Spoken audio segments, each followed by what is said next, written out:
Hi, welcome into the Share the Yellowjacket Network. Sorry for the technical difficulties. Is it picking up the camera now? No, it's picking up. Oh, at least I will.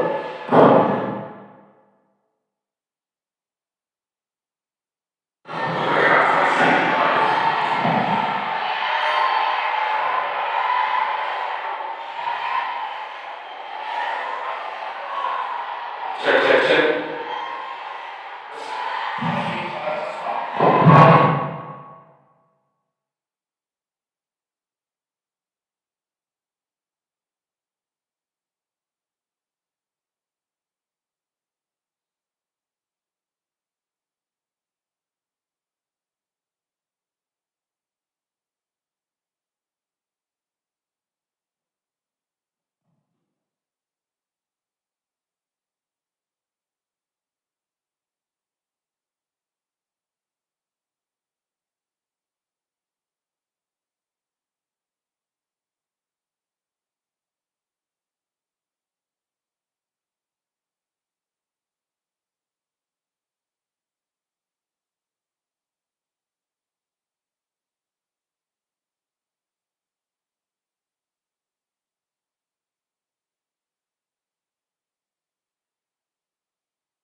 Check, check, check, check.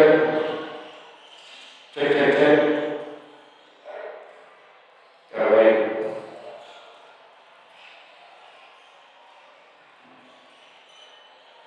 Can you hear me? Yeah, it does look good. Is it just reverbing?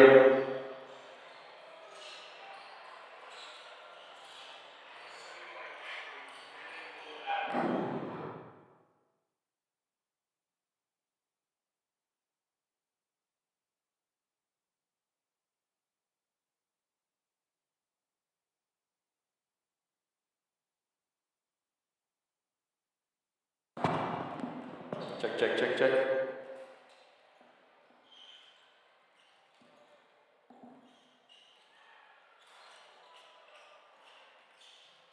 Is it this?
Check, check, check, check, check.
Turn me up. Check, check, check, check. Check, check, check, check, check. Check, check, check, check. See how we sound?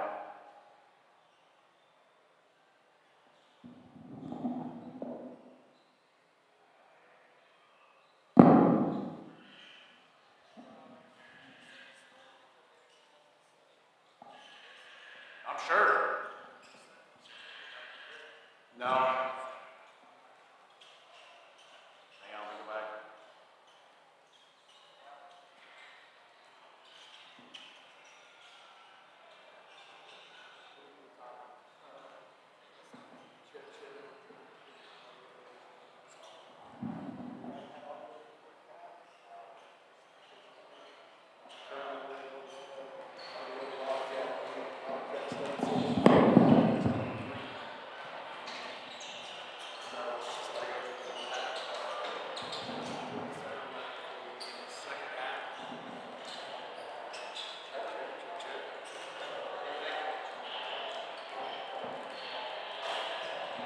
Still the same.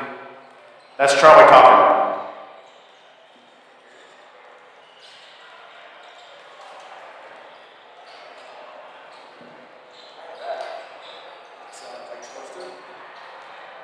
Somebody is listening.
Check, check, check, check.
Check, check, check, check, check. It's all the way up. Check, check, check.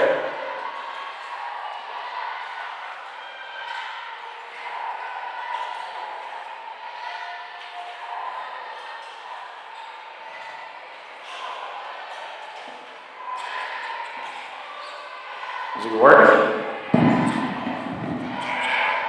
still here. You don't hear that?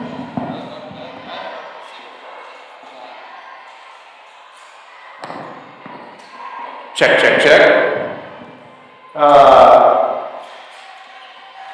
Still working on technical difficulties. What about if I do this? I just did that a minute ago. Did that work?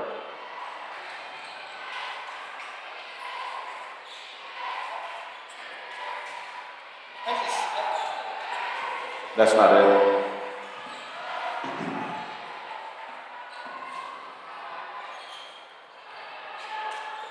Check, check, check. Welcome to El Dorado, Arkansas.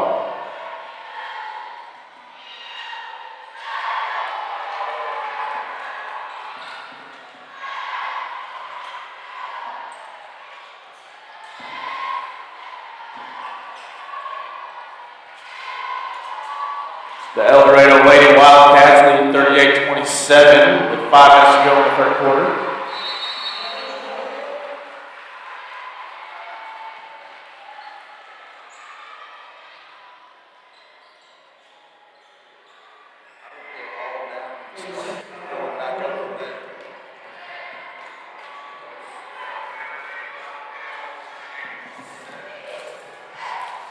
We have a timeout with 4:57 to go with a 40-27 lead for the El Dorado Lady Wildcats.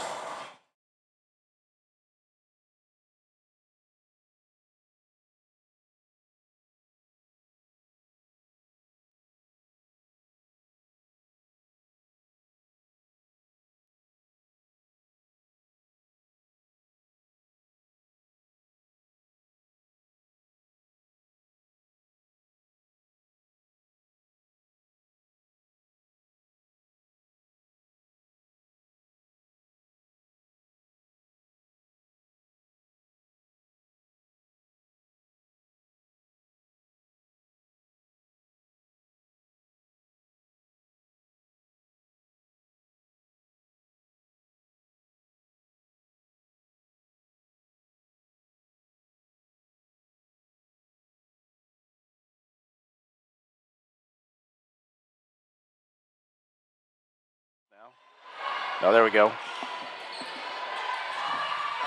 Yellowjackets with the basketball. Bell Smith takes a shot from 3, and it's good. 40-30 Wildcats with 4:29 to go. El Dorado comes right back up the court. I can already tell you it's not right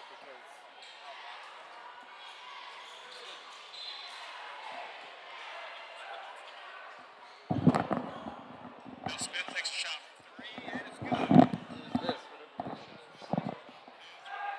So taking that down worked. All right, maybe we have this worked out now. I can't hear myself. I can't hear myself. Well, I can barely hear myself.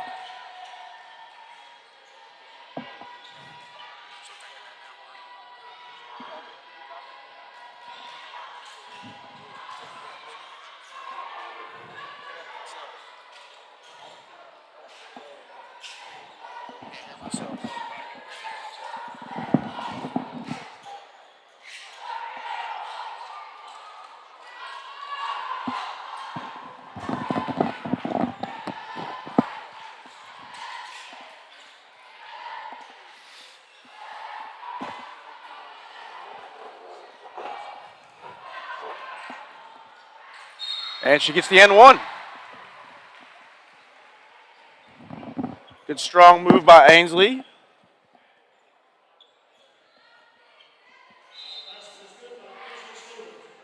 Great move by Ainsley. She's going to try to get the conventional three-point play, the old school three-point play.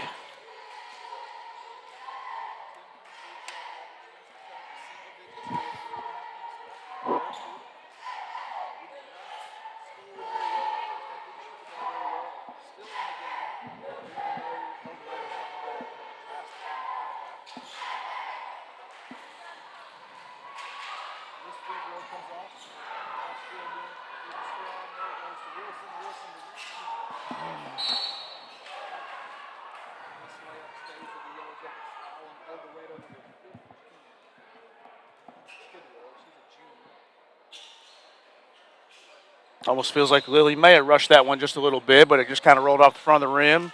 Yellowjackets get the rebound and get fouled.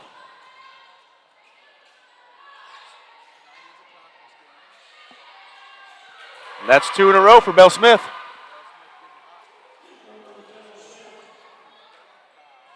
Yellowjackets turning up the defensive pressure a little bit here.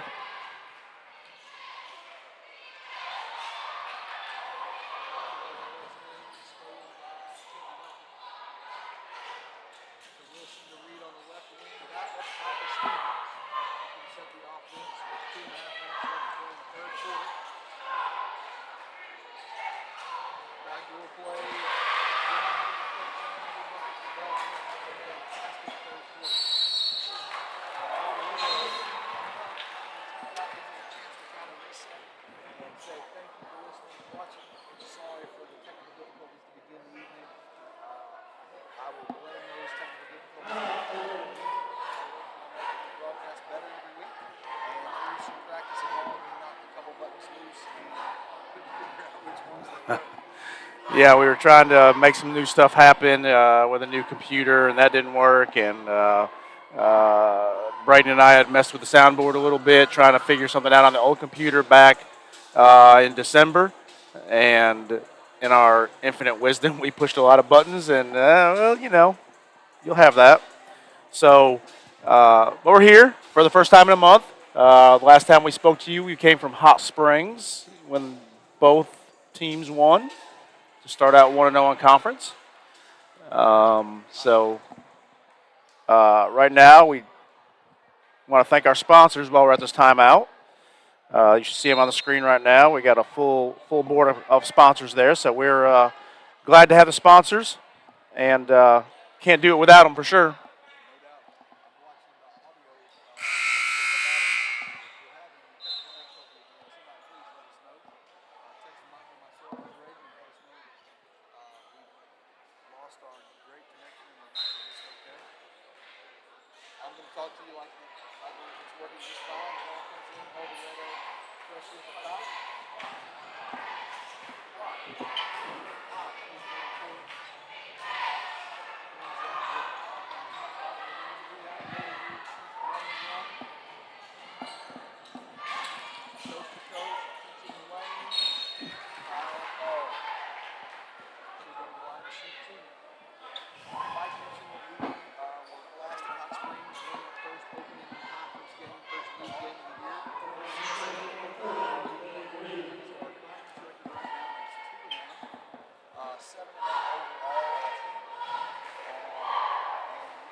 Have we played 3 conference games?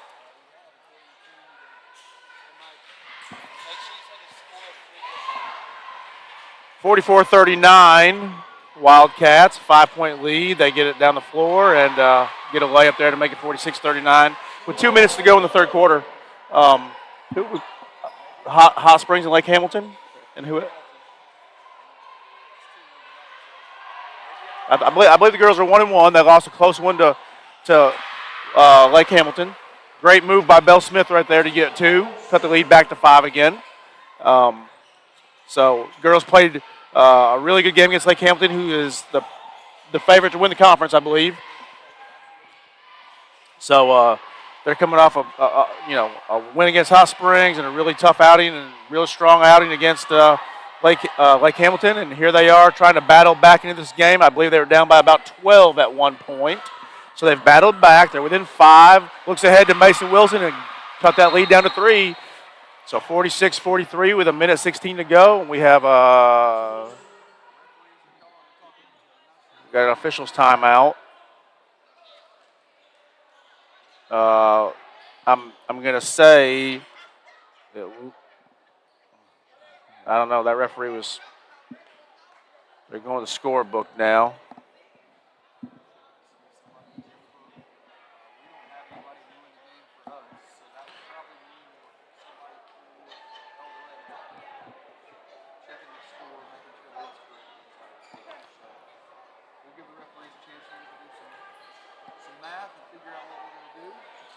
checking the Sheridan book now, so we've got a discrepancy, looks like, in the score. I'm not sure who brought that to their attention or what we're actually looking at right now. We'll let you know as soon as we know.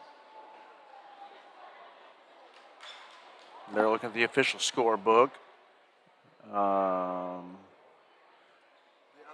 conference win was Pine Bluff. Oh, when we didn't play Pine Bluff yet. Maybe I'm looking.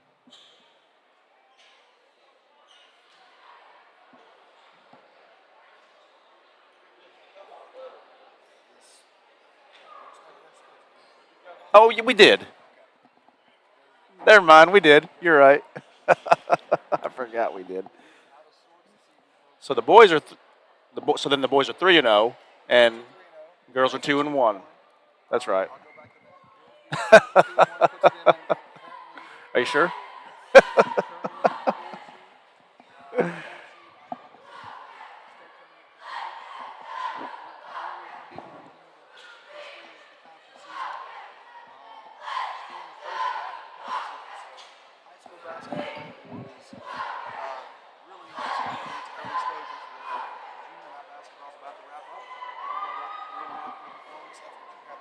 That's right. Yeah, usually around the beginning of February they're done. The first week or so of February they're done.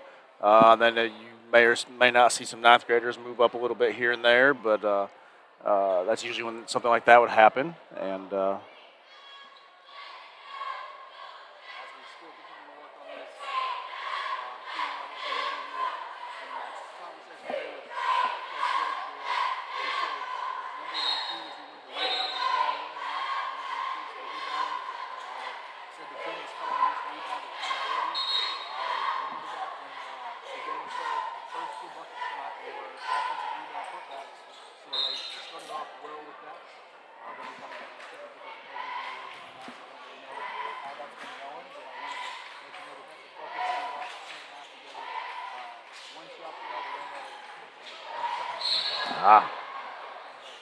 foul on Kinley Melton. So to set it up here, we have on the floor for the Yellowjackets, Ainsley Stevens, Mason Wilson, Kinley Melton, Belle Smith, and Lily Reed.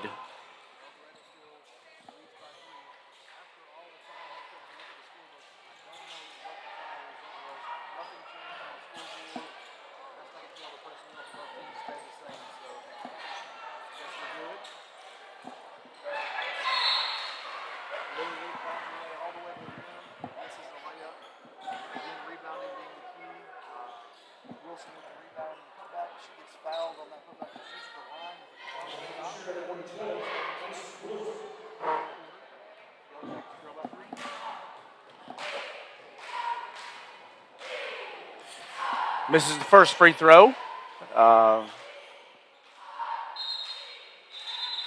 Sadie Krause is going to check in the game for the last 47 seconds of the third quarter for sure to give Ainsley a little break. I'm going to kind of guess that maybe Attiger met in foul trouble, maybe. I don't know. Like I said, we've been dealing with the technical difficulties, so I don't know what's happened. I know she started the game. So Wilson makes the second free throw, cuts it to 2-point lead with 35 seconds to go.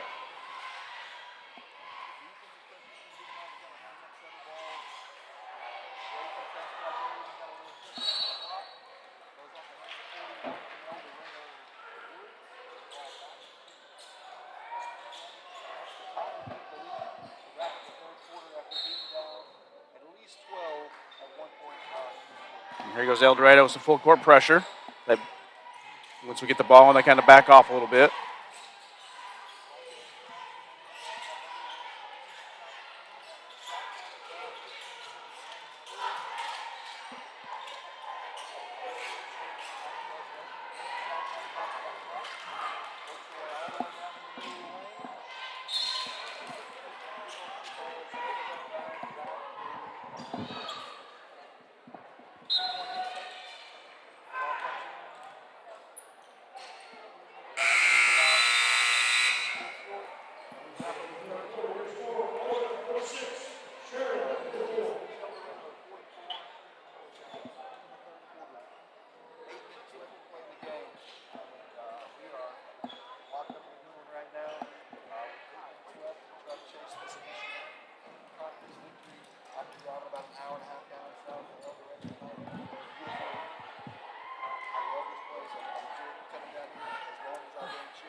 This was one of the first, wasn't it? This is one of the first big ones, right?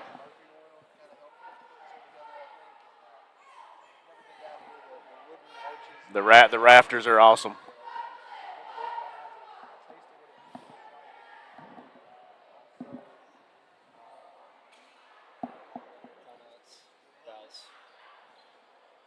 You got it 46-45, is that right? No. Or minus 1. Up 1. Yeah, there. Yeah, here's the purple seats and the blonde floor. Good looking arena. Like one of the very first ones to built like this for high school here in South Central Arkansas. Daniel Gafford's name wrapped around the building several times. You see his name being an NBA player that played here several years ago. Still making money playing basketball in the league. I'm not sure. Maybe with the Wizards now. Probably Dallas. Maybe Dallas. That's the current jersey they have up right now. So,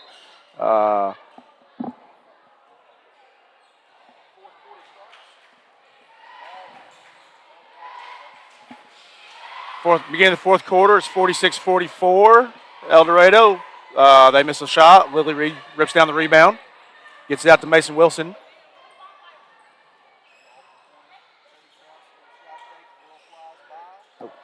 Thought she had that one. Looked good when it left her hand.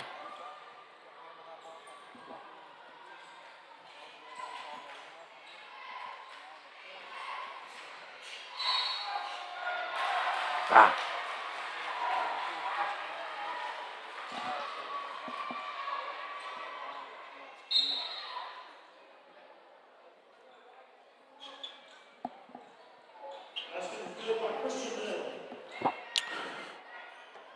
Yeah, a little reaching there by Sadie on the drive, and girl was strong enough to finish the shot. Misses the free throw. Offensive rebound for El Dorado. You sure don't want to see that.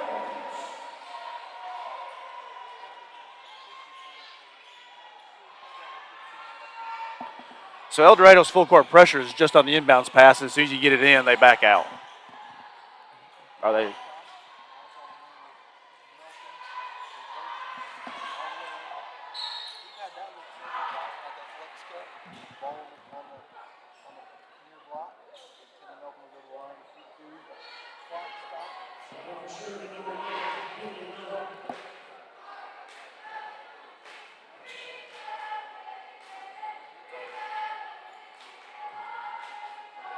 First one's up and good.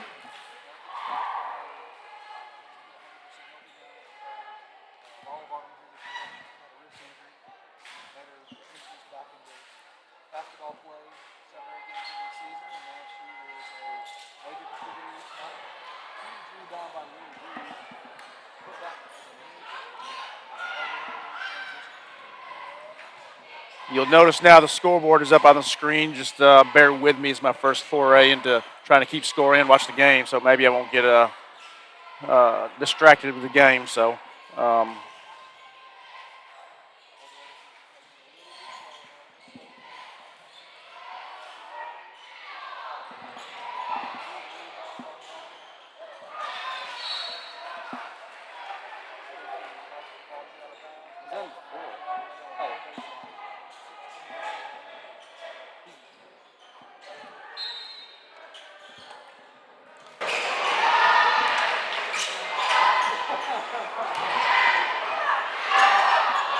Great defense by the Yellowjackets. Very good contest, straight up. Foul's not called. so if Charlie sounds a little better right now, he's been talking through my microphone, I guess. Wow. We had Charlie muted, so that's how loud he is. That's the speaker Stop. coming out in him, right? So That's the old coach's voice. So it's 50-45. Lily up with the left hand, rolls off the front of the rim, and knocked out by El Dorado. Ball's going to be on the baseline for the Yellowjackets.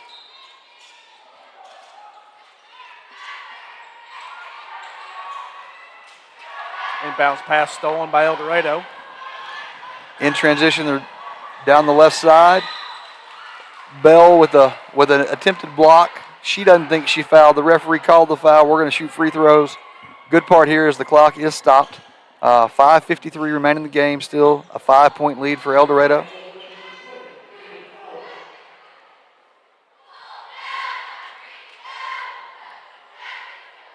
First one's in.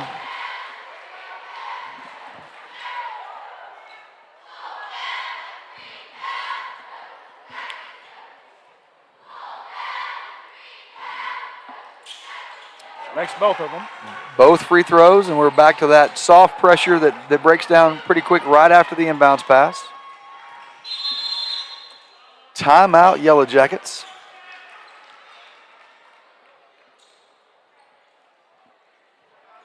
.548 left to play in the game.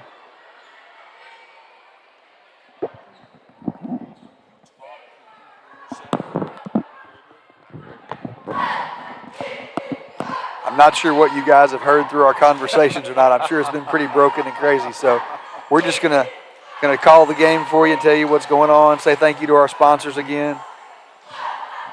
I'm gonna try and talk Mike into maybe doing one more home game this year. We'll see if we can tie one more game up since we had a tough first half here. We want to support the Jackets the best we can and meet the needs of our listeners.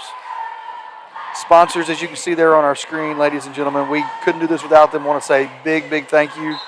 I'm sure you've noticed that when we have home games now, those logos are flashing across the scorer's table, and we are super excited that they've joined Yellow Jacket basketball this year to support these broadcasts and bring these to you from around the state. Ball coming in on the close sideline. We are posted up behind the scorer's table tonight on El Dorado's side of the court. They gave us that media table this evening, so we are facing our fans across the way. Ball up top with Bell Smith. Left wing to Wilson. Wilson into the lane to Melton. Tough turnaround, rebound, El Dorado. We've had that flex cut all night, the catch on the block, but we're struggling to make that close bucket. Several young ladies have missed those point-blank shots. El Dorado's always there with hands up. The pressure is definitely hurting our chances. Big steal, great job by Bell Smith, who again is having a fantastic second half. Just to clarify, I made a mention of Addie Grimet a minute ago. I just got a message. She is fighting a little bit of a stomach bug, so not feeling well tonight. There's Melton with a finish in the lane, and Coach Breakbill calls for a little bit more full court pressure. 52-47. Ball back in the hands of Bell. Bell ahead to Stevens. Should be off of El Dorado. Stay with Sheridan on the far sideline. Again, the referees are at the scorer's table. We're trying to figure out what's going on. 52-47 is what we have. They're back in the scorebook. Everybody says it's good. So he likes to talk to the table, even when he's at Sheridan. He likes to talk to the table. So, well, oftentimes when you have one questionable situation at the scorer's table, the referees kind of take a little bit of it on themselves, and they just want to make sure as the game goes along, you don't want to wait till the last minute. Great drive there, Lily Reed, left hand. Little contact, no call, and we're back to El Dorado with the ball in transition. 4.5 minutes left to play. Still a 5-point game. It's plenty of time, 4 minutes, but you can't let some of that stuff happen. That's 11 from El Dorado. Jackson with the bucket, 3-point basket. Stretches the lead to 55-47 El Dorado. 4 minutes left to play. Ball in the hands of Smith. Again, has the hot hand. Looks like it came off her hand great. Just didn't go in. Big rebound. Wilson. Big bucket. Melton. 55-49 El Dorado. Again, we pump up the pressure a little bit. They are able to break the full court pressure. Now we're in the half court. Ball on the far wing. Looking for an entry pass into the post of 22.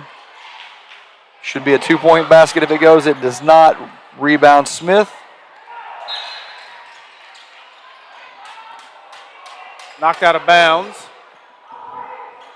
Here comes that initial inbounds pressure.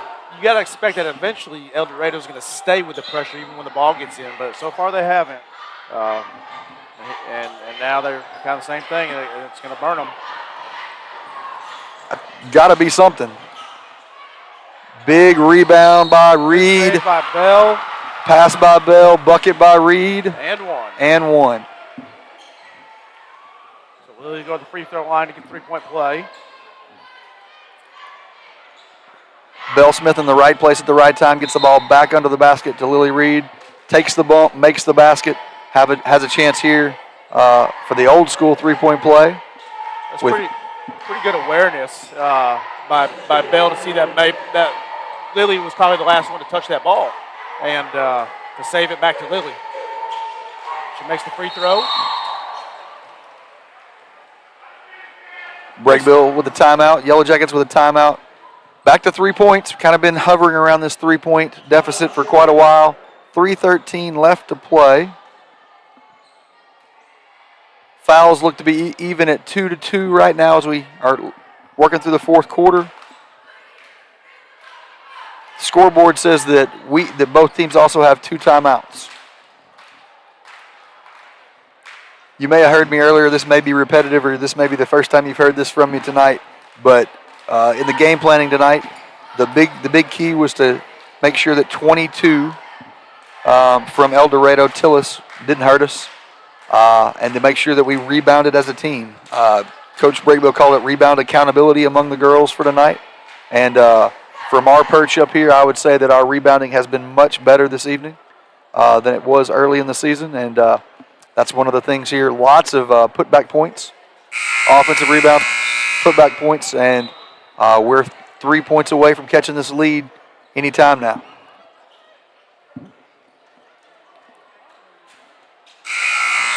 There's the second horn, so with 3:13 to go, a 3-point game. It'll be El Dorado ball. Coming out of the timeout, El Dorado on their baseline. Half court, going to kind of start, looks like a 1-2-2. Soft trap. El Dorado's able to break the original trap on the top corner. We just want them to take quick shots. Let us get a rebound. Ooh, big cut by number 4. She finds her way into the middle of the lane. Foul called on number 11. A little bit of a reach. She probably did. She reached out. I don't know how much contact there was, but Melton with the foul. That's her second for the evening.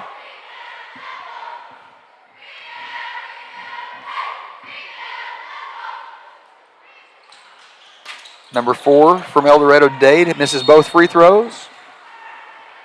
Yellowjackets with the ball. Foul on El Dorado. 2:52 left to play.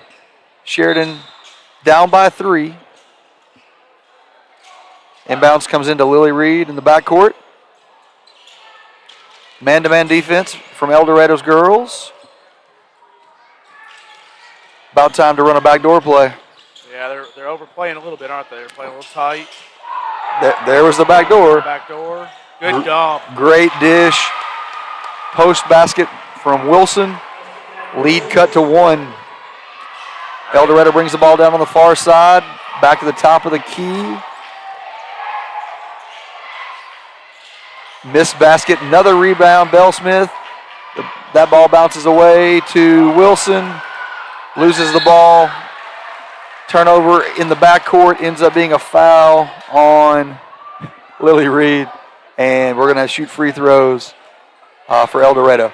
My laugh was the El Dorado girl that fell down, got up on her own, realized that they wanted her teammates to pick her up, so she sat back down. It's number 4, Christian Dade from El Dorado. She just missed 2 in a row. That one is nothing but net. And in comes Tillis for El Dorado.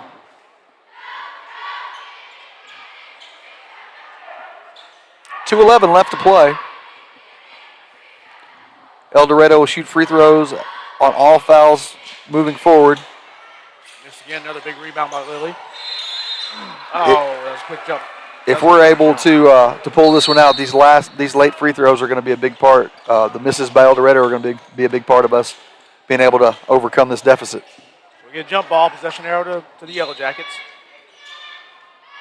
As you said, the pressure kind of looks like it's amping up a little bit, but really it's just for the throw-in. I think they're just trying to keep the ball out of Ainsley's hand. They're keeping some pressure on her, trying not to let her catch the ball in the inbounds, and then they stay. Her man stays with her as they come up the court. Oh, Bell with another great look. Comes just off the edge of the rim. Rebound to El Dorado in medium speed transition. Oh, we lost the post player. Bucket El Dorado. 1:43 left to play.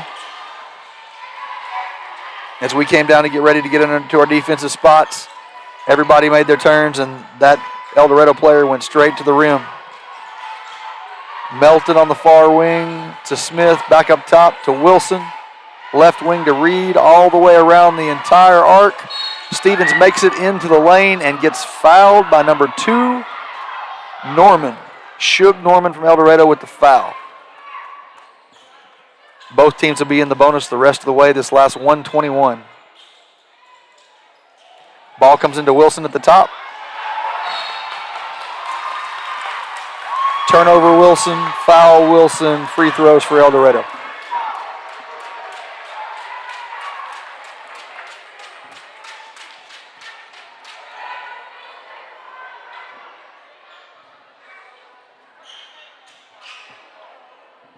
I was busy messing with the scoreboard a little bit on that one. I didn't see exactly what happened. I caught the end of it there. And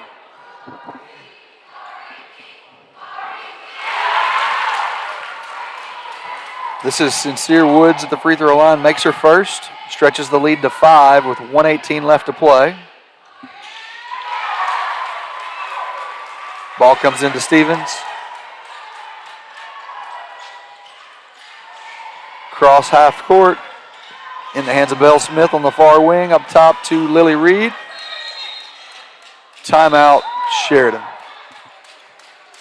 so the minute 6 left in the game. It's 60-54, El Dorado. Sheridan's going to come out from the far sideline, about the 24-foot line when the ball comes back in.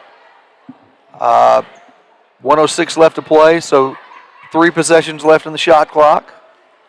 We need at least 2 buckets to tie the game, 3 to take the lead. We got to get some stops first. We'll have to make a basket, get a stop. We have to get the stops. I'm going to guess she's going to turn up the pressure on defense just a little bit. Try to force the issue some. And that may be what he's talking about right now. You know, what do we do? What do we do on a make? What do we do on a miss? During the timeout, the Sheridan Yellowjacket cheerleaders took the floor to cheer with the fans. This might be the first time we've been together since they've been named state champs this year. I want to tell them congratulations. It's a big deal to take the number 1 spot in competitive cheer in 5A. Congratulations to the Sheridan cheer team.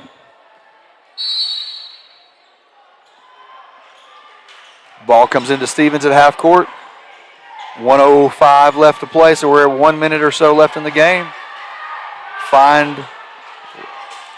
They defended the flex cut a little bit better. Ball in Belle Smith's hands. They say good shooters only miss short or long, and that's kind of been what it's been tonight. If she has missed, it's only been short or long, not left or right. 42 seconds left to play. Ball in El Dorado's hands at the top of the key. Still a 6-point lead with 36 seconds left. And we are going to go ahead and foul at the top. That's Kinley Melton with the foul. Still in the bonus as we were, so El Dorado will move to the free throw line to shoot 2 free throws.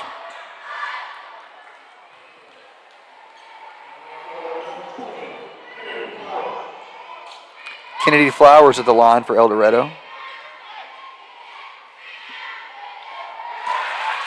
Said that that the free throws were gonna mean something down the stretch, and they've hit 3 in a row now.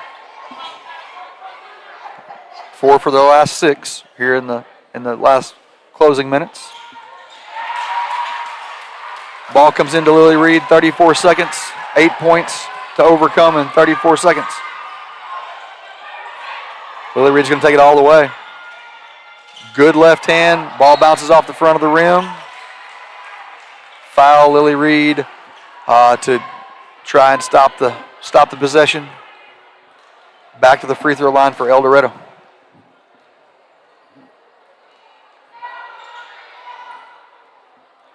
And we talked about this on the way down here. That was kind of this could be a toss-up game tonight, and that the deciding factor could be the hour-and-a-half bus ride. Playing on the road. So it's we've seen it happen before on these long bus rides, right? I think Coach Breakbill will be pleased with the rebounding, one of the focuses of the evening. I think he'll probably wish he made a few more baskets in the lane tonight. Point blank shots. There were some misses. 10-point lead, 19 seconds. Looks like we're probably going to wrap this one up. And Breakbill is going to go ahead and call that last timeout and see what he can come up with. These timeouts are to draw up a play to practice in game situation for somewhere down the road later in the season when they need to be able to execute in a pressure situation. Yeah, that's right. And it's always a teaching moment, right? You talk about it all the time. You always want to continue to coach. You sure don't want a coach that just sits on the chair and says, "Oh, this game's over." So Coach Breakbill's calling timeout. He's coaching the girls. He's, like I said, drawing up plays. Who knows where this comes in handy down the stretch? Maybe in a situation like the Lake Hamilton game, we had a chance to win it at the end, and it just didn't quite go our way. You draw up a play, and it just didn't quite work out. But so you hope this helps that. You're looking at. That's right. So we're gonna come back out. Ball's gonna be on the far sideline again. Inbounds play work, sideline inbound play work for the Yellowjackets. Looks like Stevens is going to bring the ball in.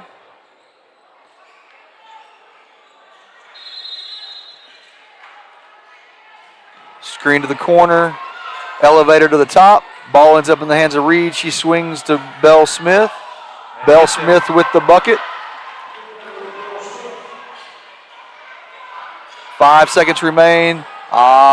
As often happens late in the game, you have lots of pressure near the ball and thrown over the top. And we're going to have the final horn, final buzzer. This one will end 66-57 El Dorado. The Lady Jackets will fall to 2-2 in conference. I will say it's probably a little bit of a disappointing loss. We saw, you say it could be a toss-up. You always want to go try to steal one on the road. Absolutely. Good news is we will get them at home later in the season to get close to wrapping up the conference season. So we can hope to grab that one there and split. With a 9, I think this is correct. Somebody can correct me if I'm wrong, but with a 9-point victory, as long as we win by 10 or more, we'd have the tiebreaker. I think 10 is the cap. So that it being 9, that last bucket by Bell is big. Very big, yes. So that'll give us that chance down the road. Go back to you talked about, we did miss some point-blank layups, and several of them came right in the midst of a really good run by the Lady Jackets, and could have been that shot to get us right up over the edge and kind of break El Dorado's back, and when they don't fall, it kind of gives El Dorado a little confidence. It kind of hurts ours probably a little bit, right? So you want to see those kind of start falling a little bit more, And don't misunderstand us. They were not open in the lane. They every time you had an El Dorado lady player, and she definitely had her hands up and was contesting the basket, no doubt about it. El Dorado had 3 really big girls. 3 post players for sure. So yeah, they weren't. I would have called them bunnies if they were wide open, right? But point blank, they're right there in the lane. But they were definitely contested. So. We'll put that one behind us. Get ready to move forward. I think we have, I don't know who we have next for the I've got it. Our next game, we have a busy week next week, 2 conference games. We go to Lakeside on Tuesday, and then Whitehall comes to our place on Friday. So be ready. Lakeside on Tuesday, on the road, in their gym. If we are set up in the same place as last year, you just smiled at me because I think you might remember this. Basically, I'm going to be sitting in a tuba. You will be sitting in the tuba, and I'll be sitting right in front of a trumpet. Yep, that's They're very nice to us by doing that, allowing us to go ahead and join the band while we're over there. yep. Charlie likes to sit here with his one ear uncovered on his headset. And I'm going to guess that at Lakeside Tuesday he will cover both ears. I almost guarantee it. And I want to be sure y'all were clear. I didn't say I'd be sitting near a tuba. I said I would be sitting in the bell of a tuba. Yes, because their band takes up their whole space, and we get what's left over. That's right. I know I went to high school with the superintendent over there, so I'm going to make a call this weekend and say, hey, is there any way we could be set up somewhere different than in front of the band? So maybe not, but it didn't work. It didn't work for me last year, the relationship. So, but anyway, let's move on to the boys. The boys got El Dorado tonight. The boys are 3-0 in conference. They are. Wins over Hot Springs on the road, very big win. Pine Bluff at home, and Lake Hamilton home, which is a really big win in conference. Yep. So right now, you could probably say it's Benton and everybody else in the conference. I would feel safe saying that, right? Well, the only other team in the conference right now besides us that's 3-0 is Benton. Right. And because the boys are 13-4, we've played a few more games than Benton. According to online, we are currently the number one team. So maybe it's us and Benton and everybody else. Okay. That's fine. I'll take it. But I'll just go off my conversation with Coach Scott. And Coach Scott says, hey, you got to steal. You're going to have to beat Benton to win the conference. 100%. And so, but he feels like after that, because of certain factors that Benton has at their disposal, but after that, it's everybody. I mean, he's confident that there's going to be 4 or 5 other teams vying for 2 through 4 if Benton does run away with the conference like people say they will, right? So, good point. And right now, we sit in the driver's seat of being that number 2 seed, which would be spectacular. We are currently holding the keys, no doubt about it. Getting off to a 3-0 start, getting that big road win at Hot Springs. That's big. Tonight's going to be a big part of that, though. This is not an easy game. It's going to be a lot like the Hot Springs game. You've got tons of athletes. I think Coach Scott calls it, is it muck it up? Is that what he says? And what he's saying there is these guys are going to play hard. They're going to defend. They're going to get all up in you. You're going to have to handle the pressure, handle the speed of transition. And if you can slow the game down a little bit and eliminate turnovers, you got a really good shot tonight. An hour and a half south of home. That's right. And you want to you got to come out. Our two bigs bigs down low have to come out strong, protecting the basket, and then Beckett and Jace and the rest of the guards. We need to be hitting our shots from outside. Well, as I look down and talking to Coach Scott this week, they're going to go. El Dorado's going to go 4 guards often, and sometimes 5 guards, depending on if their bigs get in trouble. So our bigs have a chance tonight to really dominate the paint. We have a chance to dominate the rebound stats, and the biggest keys, as often are eliminating turnovers and taking advantage of that size advantage that at Sheridan on the men's team you haven't been able to talk about in a long time. That's right. And you hope, in years past, you would hope that you have 2 bigs like this, and that helps you slow the pace down against an athletic team like El Dorado that usually likes to get out and run. We're in a unique situation at Sheridan now where, yes, we can do that with our bigs, but then we also like to go 4 guards, and we also like to kind of get out and run a little bit. And so we're going to see what we have in plan, what game plan Coach Scott has in mind, and we'll see a little bit of all of it, I believe.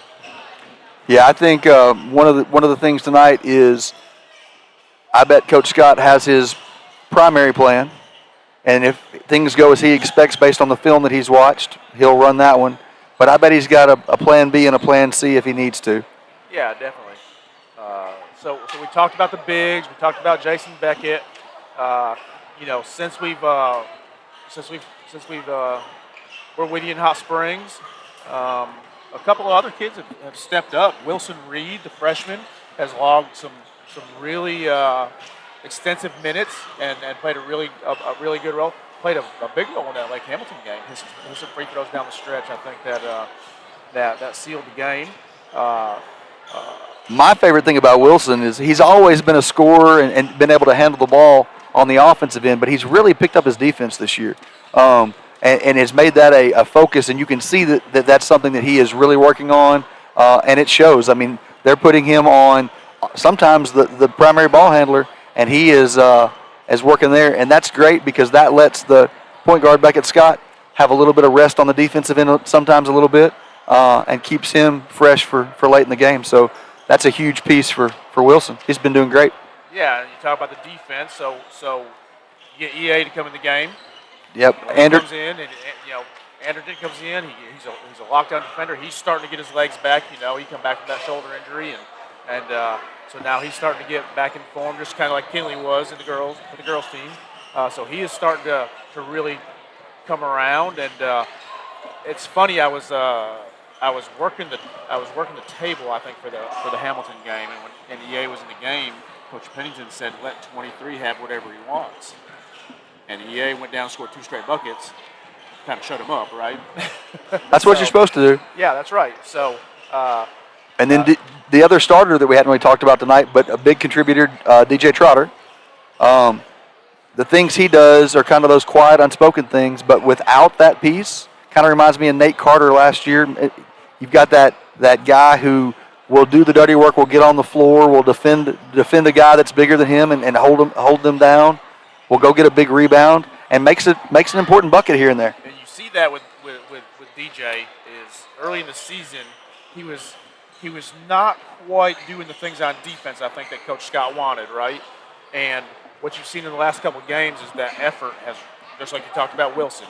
DJ's bought in, the effort's there, he's doing the things like you said, like Nate Carter did. He's probably where Nate was 2 years ago at this point. Where DJ will really step up his game is when he becomes Nate Carter and starts taking all those charges that Nate took. Right? I think Nate led the entire world in taking charges last year. Yep. We're about a minute and a half away from announcing our starters for tonight's game. Again, want to say thank you to our sponsors. Can't do it without those guys. And I don't want you to get tired of me saying it, but I want you to know that we appreciate it more than you know. Supporting Yellow Jacket athletes throughout the school year is a huge, and want to say thank you. With about a minute left, I'll also mention big day in Sheridan Yellow Jacket athletics today. A new era begins. Sheridan Gymnastics as a school sport starts today. They are in Monticello for their first competition. We had 4 girls from Sheridan Middle, 1 from East End Middle, and then the high school team all jump on a bus today and head south to Monticello to start a new era of sport in Sheridan School District. The gymnastics team, Mandy Stevens and Pinnacle Gymnastics, kind of is heading that up, and we are so grateful for all that's going on with that and excited for those young ladies. If Coach Mandy's listening, I am so excited for gymnastics.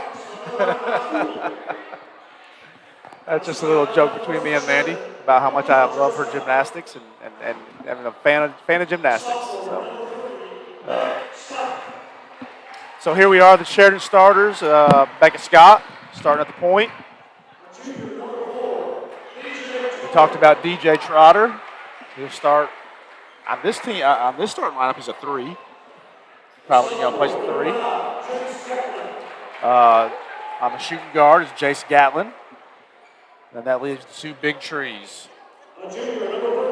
Junior Dawson Griffin and big senior Lane Bickford.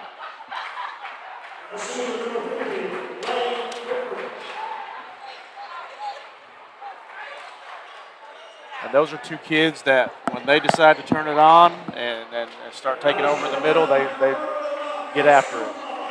Here goes the home team, the El Dorado Wildcats starting lineup.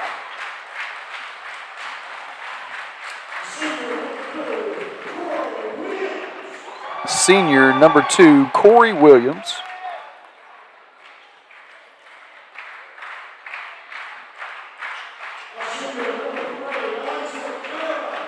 Senior number 3, Isaac Aaron.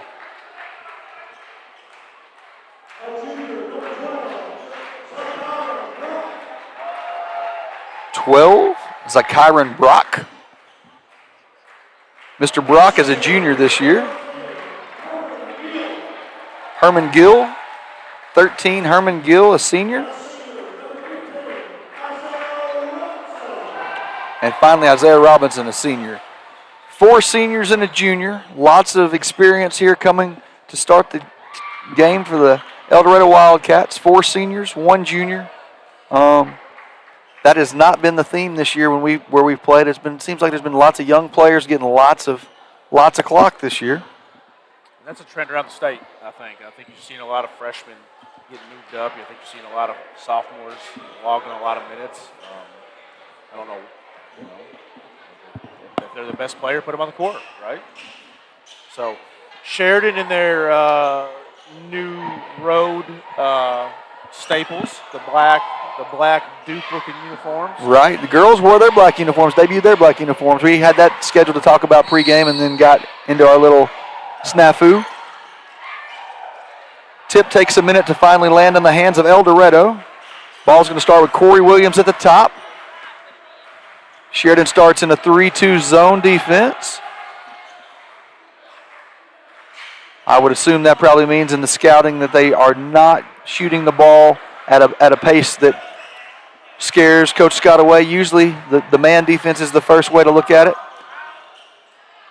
First shot is a miss by El Dorado from the three-point line. Ball comes down to Trotter. Trotter then puts it in the hands of the point guard, Beckett Scott. Beckett Scott to Trotter on the left side, back to Beckett. Lob play to start the game. Dunk by Trotter. Dunk by Trotter to start the game. What a great way to get started, excite the crowd. And the bench back in what looks like a 3-2 defense.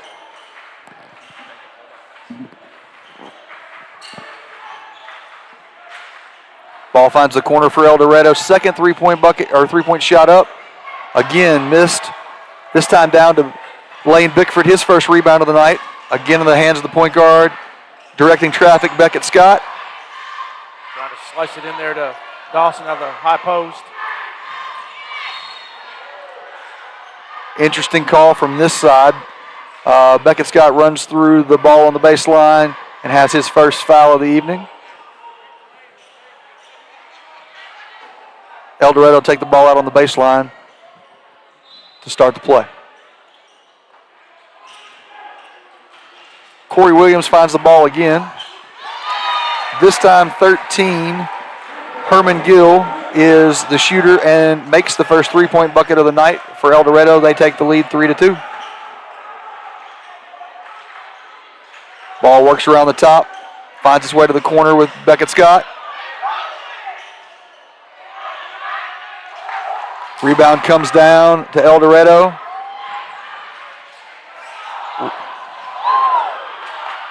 Offensive rebound comes back to El Dorado. Very patient. Oh my goodness. Herman Gill with the shot fake and the layup. Very patient. Good patience by El Dorado. Gill the guard and the layup bucket goes in. Yeah, I mean, very fast-paced. Big three by Jace. Jace Gatlin with the call. Right back at him.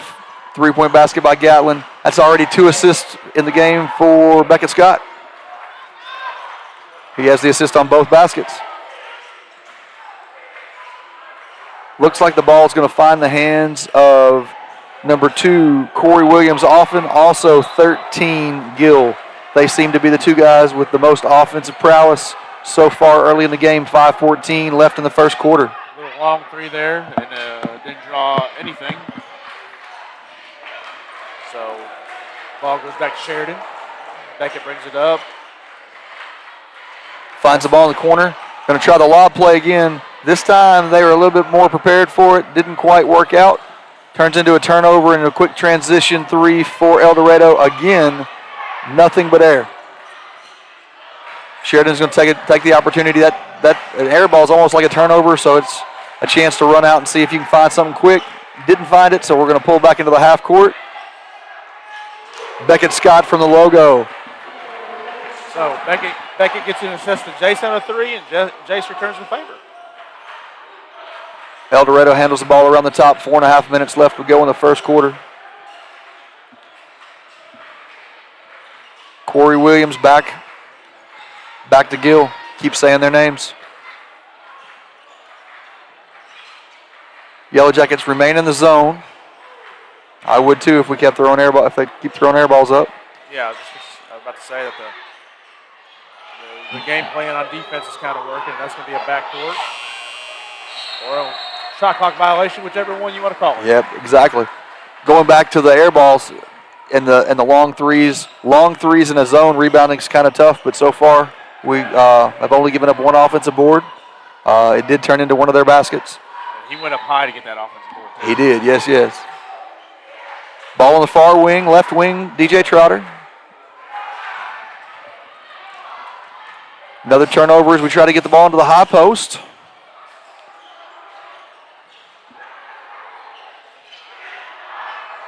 Interesting that the lights on the scoreboard just came on. I'm not sure about that. If you're not sure what I'm talking about, as that shot went up, the lights on the back of the scoreboard that would say the clock was going to go off had turned on, and now they're back off again. Trotter gets to the basket, misses that layup.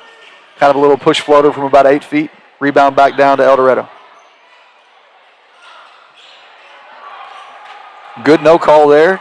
Protects a foul on Griffin. Transition 3 by, oh my gosh, he got What a rebound. Wow. DJ Trotter, obviously I'm going to exaggerate a little bit. His eyes were at the rim as he pulled that rebound down.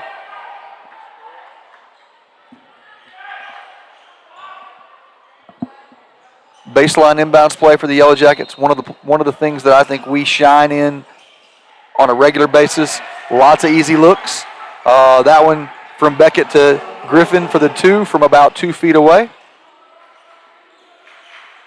Again, back down in the 3-2 zone.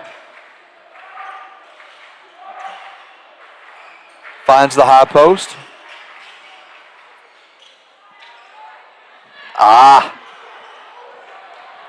Rebound comes down. Gatlin on in transition with a push floater from 15. Uses his right hand from about 15. Bucket Jace. 12-5 Yellowjackets. 2:31 left to play in the first quarter. Fast-paced game so far. Another long 3 that might have grazed the back of the rim. They said it didn't. I didn't see EA come into the game, but he takes the first charge of the night. We were talking about how important those were in the pregame. That just changes the momentum. That's right. EA came in for Lane just a few minutes ago. Just a minute ago, comes in right away, draws that charge that we were asking DJ to do, But EA's good at that. He's done it. He did some of that last year as a junior, and now he's very good at being in good position on defense. Most unselfish play in basketball. Yes, it is. Wilson Reed also joins the fun. He's in the game. Good hands there by Lane Bickford. Great hands by Lane Bickford. And again, the Yellowjackets are going to have a chance to get something off the baseline. Actually, they put it in the worst spot in the world, that far short corner. Right in the corner. It's a tough place to play from. Don't really work on plays from this spot, so it's just probably going to be get the ball in bounds and work from there. Lane, another one. Reed with a good look. Bickford with his with an offensive rebound put back. It doesn't go, and then they call Bickford for over the back. That push foul. It's going to put the ball back in the hands of El Dorado. 2 minutes left to go in the first quarter. Sheridan sticks with the zone. Wilson Reed takes the middle of that zone. We gave up baseline. That's going to be 2 quick fouls on Lane. Bickford with 2, so Dawson's going to jump up. He's going to come back in the game after the first free throw here by El Dorado. Cardinal foul of defense is giving up the baseline. Really good shot fake and rip and go. And the shooter here, Gill, made it to the bucket. Great contest by Bickford. Maybe got him a little bit with the body. And we're going to shoot 2 free throws. Here comes Dawson to replace Lane after the second foul in the first quarter. Another theme I've been seeing a bunch this year, another team, El Dorado, that does not put anybody in the lane to rebound on free throws. Hot Springs did that. It's several teams in our junior high conference are doing the same thing this year too. I don't understand it. You never know. I want every possession I can get. Reed brings the ball up, gives Beckett a chance to go run from the corner. Ball into Gatlin.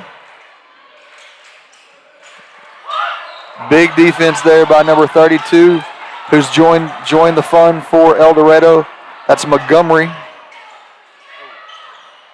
Offensive rebound comes down to Beckett Scott.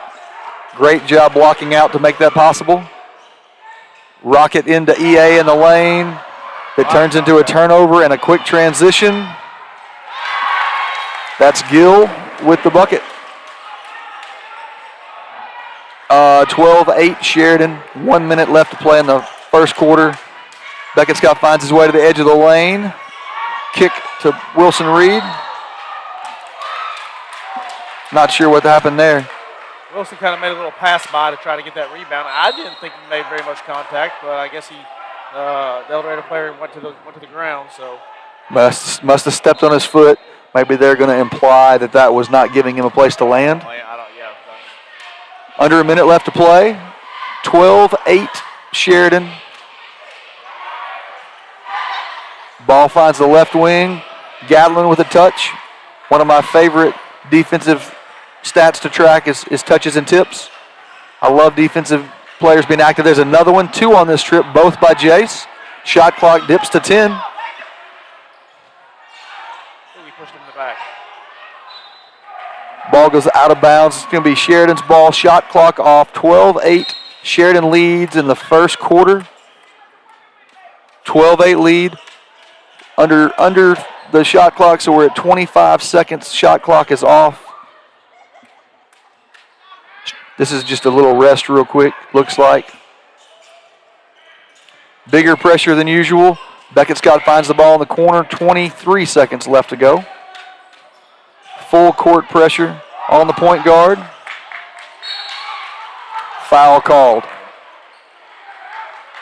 So that's going to give Sheridan the ball on the far sideline. 16 seconds left.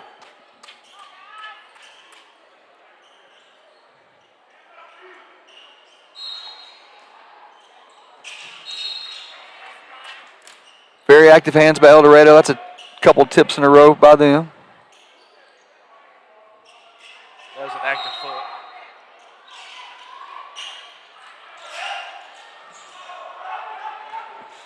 Beckett Scott finds the 3 ball. Big rebound by Dawson Griffin. Still has time. And one.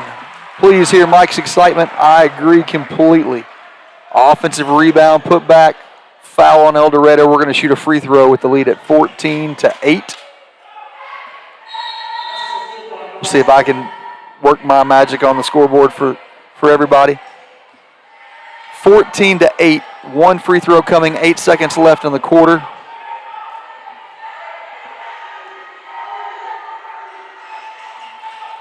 Dawson hits it. Griffin makes the bucket, so we're at 15-8. Little short pressure just to get the ball in and get the clock started. Down to 4 seconds, 3. I'd say that's a win. Yep. Didn't get the ball past the 24-foot line. Kind of heaved a 3-point, but no good. We finished the first quarter 15-8. Sheridan leads in El Dorado.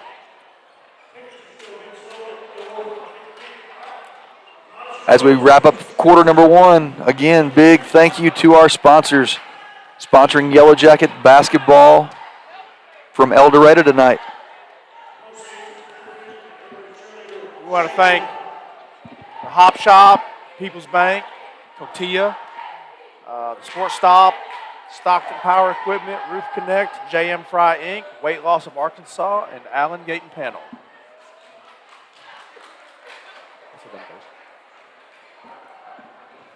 So here we are at the in-between quarters here, 15-8 Sheridan.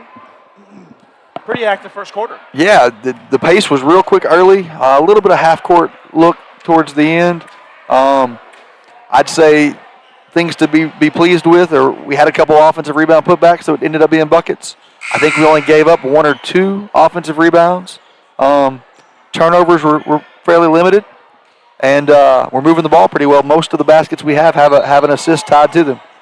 Ball's going to start with Sheridan to start the second quarter, with the possession arrow now switching over to El Dorado for next time.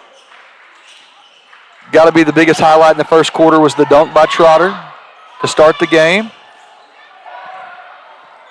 Missed basket comes down to number 4 from El Dorado, Livingston, so he has the ball on the left wing.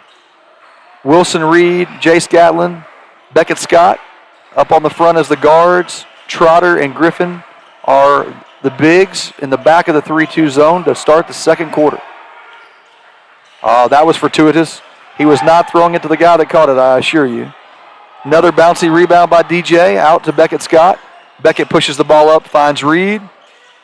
Able to make his way to the block. Another offensive board. Dawson Griffin going to take it across the middle, get hit, and going to shoot some more free throws. That's 2 big offensive boards by Dawson. Back-to-back trips, one to finish the quarter before, and now this one. Both times it's got him to the free throw line. Foul was on El Dorado's Brock, number 12. It's his first. Soft touch, Dawson at the free throw line. Give him another one.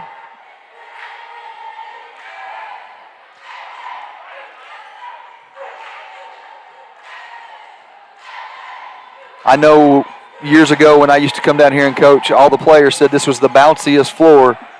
The way DJ is getting off the floor today, I might believe it. He seems to be able to get super, super high tonight. Maybe he's wearing new shoes. Maybe that's what it is. Wilson Reed finds himself hustling, getting on the ground.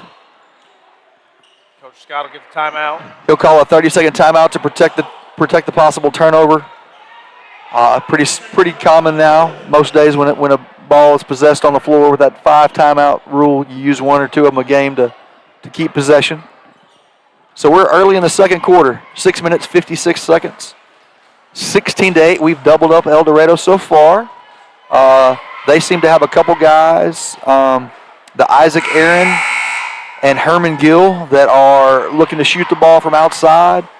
We've been in the zone the whole game. They've been trying to empty into those gaps and get to the high post.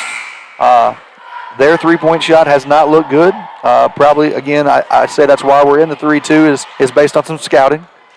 That's not the norm for the boys team. Usually they play that pack line man. That 3-2 does leave that middle kind of open a little bit sometimes when you stretch it out there. So,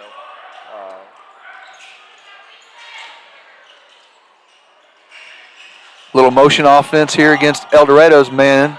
Wilson, off his hand nicely, does not go down. Another offensive board and bucket by Dawson Griffin. That's 3 offensive boards in the last 3 trips, and a total of, I think, 5 points during all that. Ball on the top of the key. Finds its way to the left wing. Now all the way to the top. Ball bounces loose and finds his way into the hands of Beckett Scott, who's going to take it to the top of the three-point line. Finds his way to the baseline. Hammer pass to Jace Gatlin. Bounces off the back box. Another huge offensive board. Wilson Reed with the miss. This time the ball comes down to El Dorado. You almost expected it to end up in Sheridan's hands if it happened to miss. Doing a great job on the boards to get started tonight. This time the ball finds its way to the far wing, the right wing. Pass out of bounds by El Dorado. They're still kind of talking to each other about how it got out, so I'm not sure who's blaming who. Either way, it'll be the Yellowjackets ball in the bottom corner. There's a little hot pass to the corner right there. They had a little zip on it. I think he was going one way and had to try to change direction and go back the other way and wasn't happy about it. I think it was pretty obvious that they both wanted to blame the other one, so maybe they'd get to stay in the game. It's never my fault. Beckett Scott to Trotter on the close wing, on the right wing, going this way. Anderton with the ball finds Beckett Scott, and we're going to start the offense again. 15 on the shot clock, so plenty of time. Although Coach Scott is wanting them to go. Something is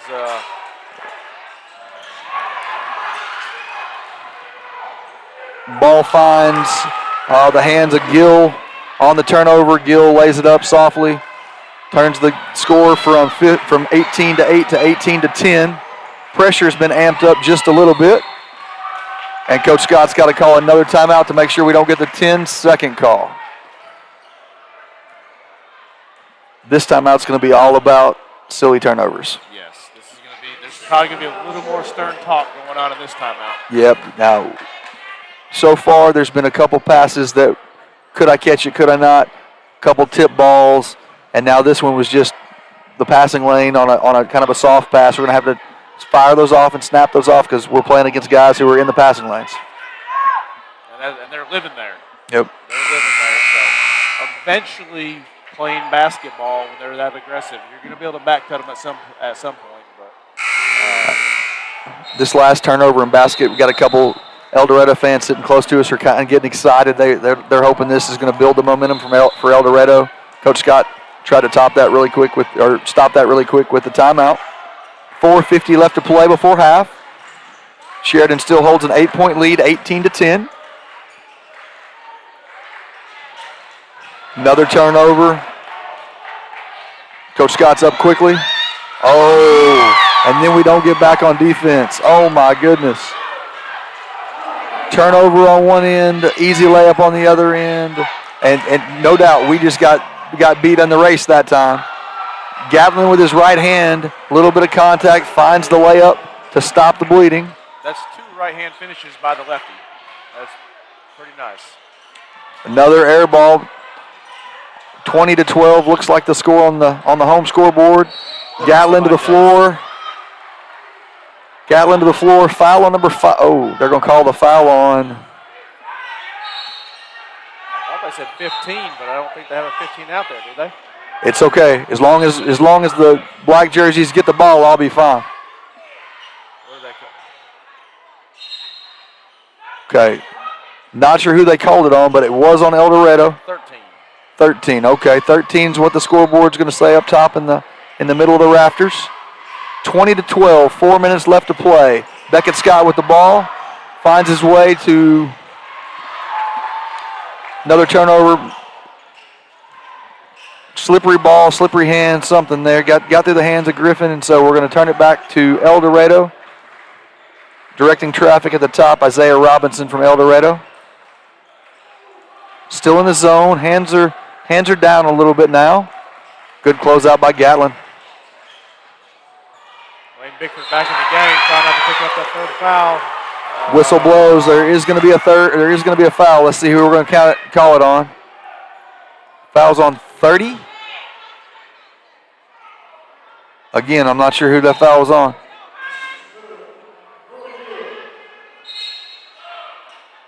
I don't know who number 30 is. While we're trying to figure that out, the basket did go in, so we're going to shoot one free throw. Raise your hand, EA. Raise your hand. Raise your hand, EA. Take one for the team. Take one for the team. Take one for the team. They put the foul on the scoreboard on number 30. That would be great because we don't have a number 30.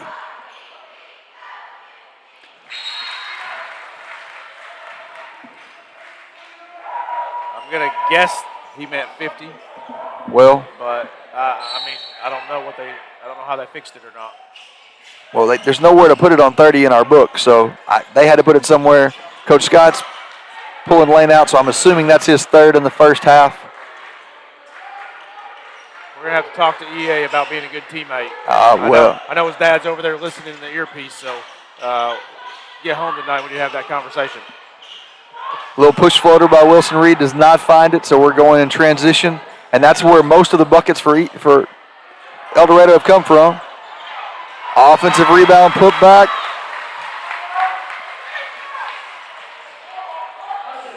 Makes it a 3-point game with 2:55 to go in the second quarter. They've added a little bit to the defensive pressure. We've had a little bit tougher time putting it in the hole. Beckett Scott for 3. finds its way in the hands of EA. Great job being in the right place at the right time. Bucket, Dawson Griffin. Assist, Anderton. 22-17, 2.5 minutes left to play in the half. Ball's moving kind of slow. I'd love to see us get a steal. Rebound ends up in the hands of Jace Gatlin. Throw it ahead to Anderton. Anderton leaves it for. Pass. Wow. Now that's being a great teammate. That's right. That's Yep. right. He heard you. He heard you from down there. Great dish. Good finish by Griffin. Not looking at the stat sheet, but I'm guessing that Griffin is by far the scoring leader in the first half for the Yellowjackets. Good contest by Griffin. Big rebound. Boy, the problem when Dawson has to come out and contest those shots, though, is it leaves our rebounders kind of laying back. Now, again, we're not sure. The scorers table may have to update us, but Lane Bickford's back in, possibly with 3 fouls. We're not 100% sure. 24-17, 146 in the half. Ball being handled by Wilson Reed in the circle at the top. Finds his way all the way to the rim. And they're going to say that the foul was on the floor.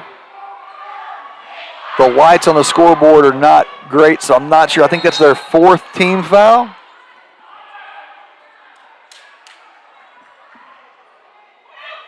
Back to Dawson Griffin for Bickford. And there's a mama over here not happy with that referee.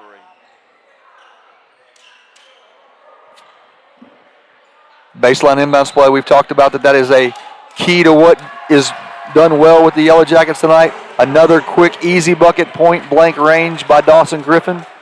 Quick pass by Beckett Scott to get that assist.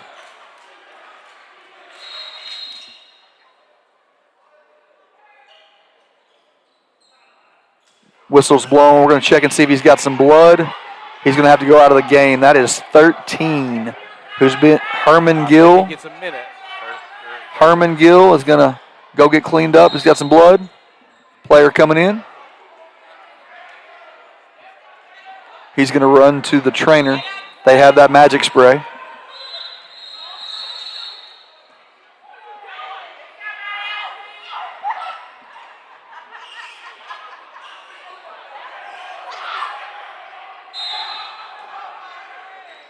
So after all the theatrics, ball comes in quickly. Baseline drive. what a block by Dawson Griffin.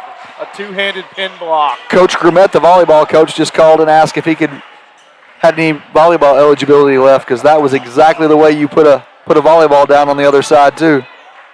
He's got a year to go. Pinned it with both hands.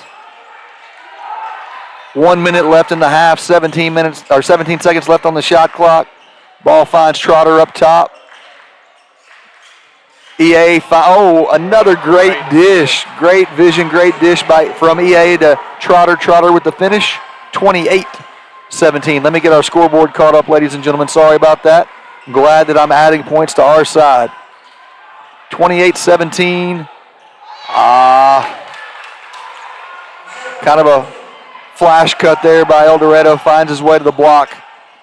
Makes the point blank layup. Shot clock and game clock are almost even. That had to be a foul. Wow.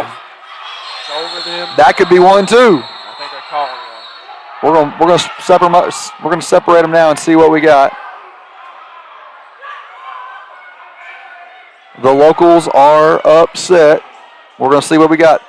Foul on White 1. El Dorado 1 with the foul. Yeah, should be shooting free throws. That's going to be the bonus and free throws. They're going to have to make that switch back. Well,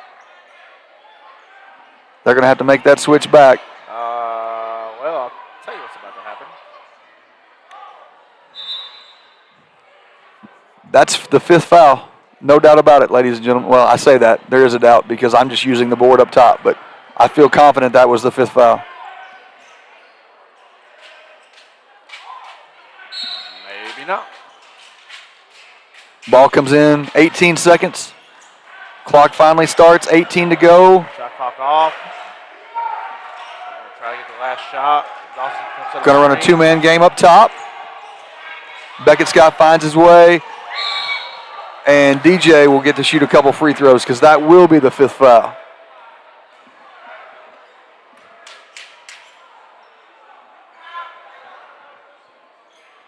Okay, so that's going to be the 5th foul. Going to put Sheridan in the bonus with 4.9 seconds left to play. DJ Trotter, great shot fake, got the player up, and then was able to run right through him. First free throw is a little bit long and misses. We're going to go ahead here with EA re-entering the game. 4.9 seconds, no shot clock. Sheridan leads by 9. Let's make it an even 10 before we get out of here for halftime. Not the case. Let's keep it at 9. Unable to do that. Another spot where Sheridan does not do the best job getting back on defense in transition. Turns to be a basket for El Dorado. We're going to finish the half. Sheridan 28, El Dorado 21.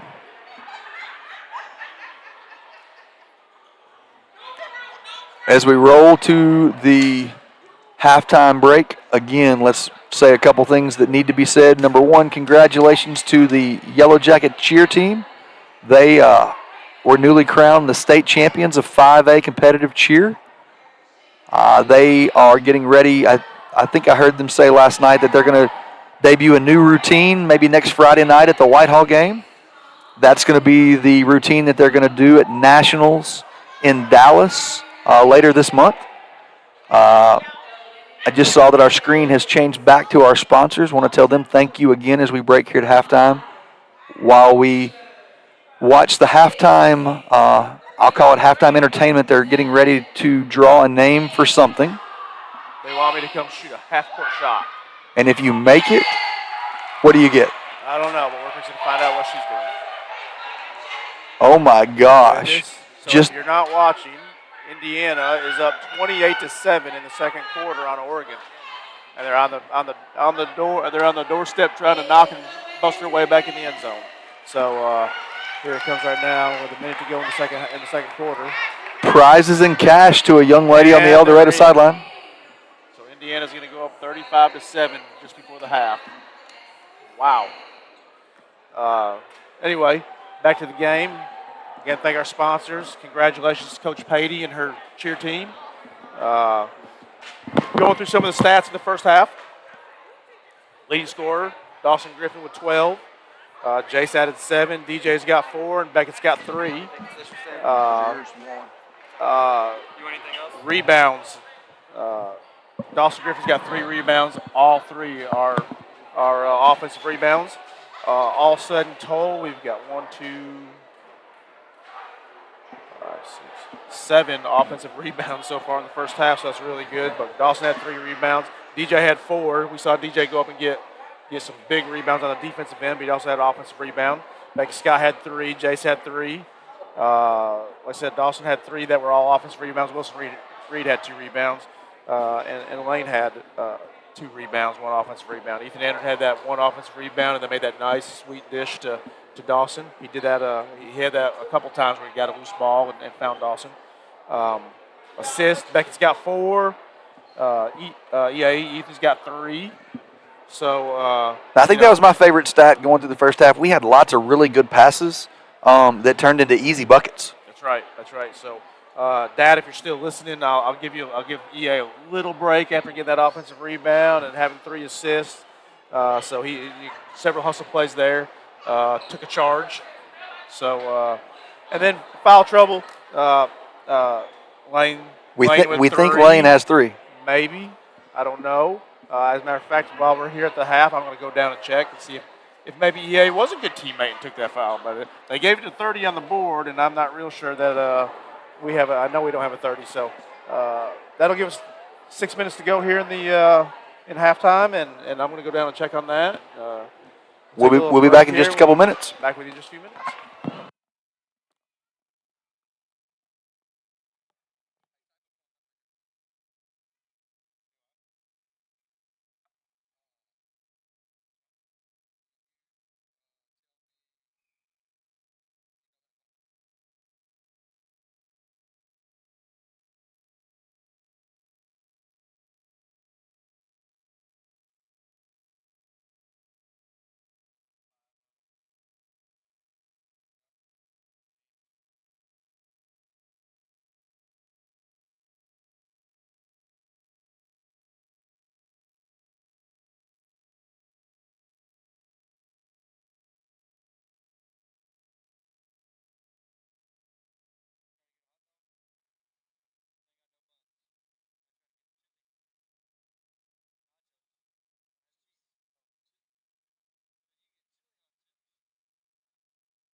As we roll it back for the second half, Sheridan 28, El Dorado 21. Ball's going to come out to the home team. El Dorado's going to have the ball as we begin. Before we get started in the third quarter, I mentioned the beginning of a new sport, Sheridan Interscholastic Gymnastics. The teams traveled to Monticello today, and I just got word the junior high team wins 167 to 114, and the high school team from Sheridan wins 150, almost 159 to 143. So we start off our role in gymnastics with a win both at the junior high and the high school level. Congratulations to Coach Mandy and all the girls. Safe travels back into Sheridan this evening as we start the second half here in El Dorado. So Yellow Jacket athletes all over the South today. Quick steal by Beckett Scott. Kick ahead to Jace Gatlin. Jace Gatlin with a left-handed layup. Stretch the lead to 9. Back in the zone. Start the third quarter with the same starters that we began the game. We're in that 3-2 zone. Jace Gatlin, Beckett Scott, DJ Trotter, Dawson Griffin, and Lane Bickford. We did confirm at the end of the halftime Lane Bickford is playing with 3 fouls. Defensive rebound comes down to Jace Gatlin, who brings it across, gets everything set up at the volleyball line in the Wildcat logo. Now Beckett Scott with the ball. Trotter to the wing, Griffin to the corner.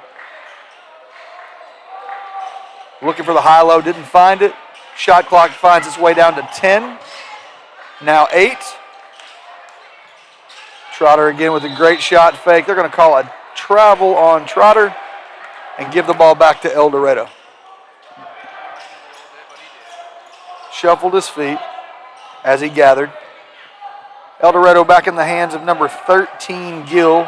Again, Gill and Aaron have kind of been the top 2 guards for El Dorado all evening. Sheridan continues to show that 3-2. I wonder if we'll ever show a trip or two of the man tonight. Great contest. Ball comes off on the backside to Dawson, ends up in the hands of point guard Beckett Scott.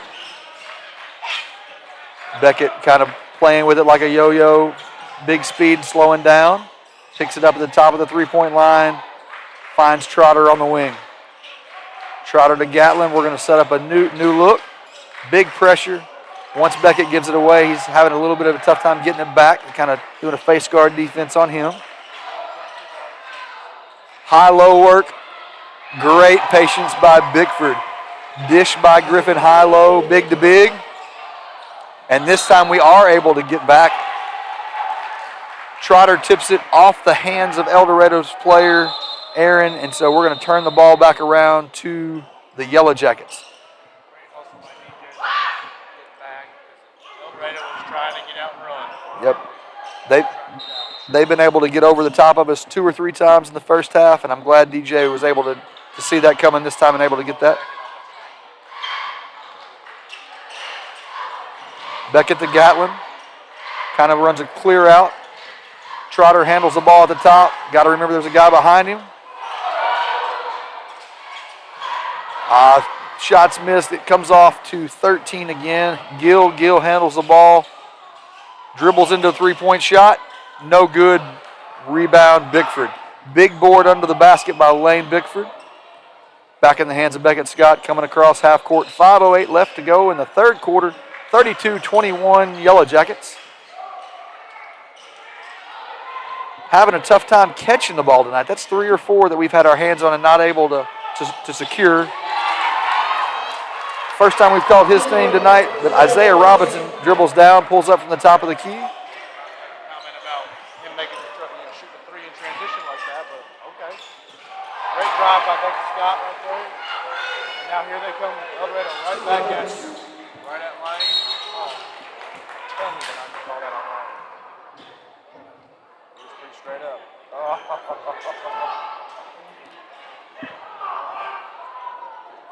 That foul's going to hurt a little bit. That's a foul on Lane Bickford. That's going to be his 4th, with 4.5 minutes left in the third. He's probably going to have to sit the rest of the third quarter at least. Subs are at the table ready to come in. You got Anderton and Reed. Gill at the free throw line misses the first of two. Scoreboard is correct, 34-24, 10-point lead for the Yellowjackets. 4.5 minutes left to play. Gill with one more free throw before we go back into live action.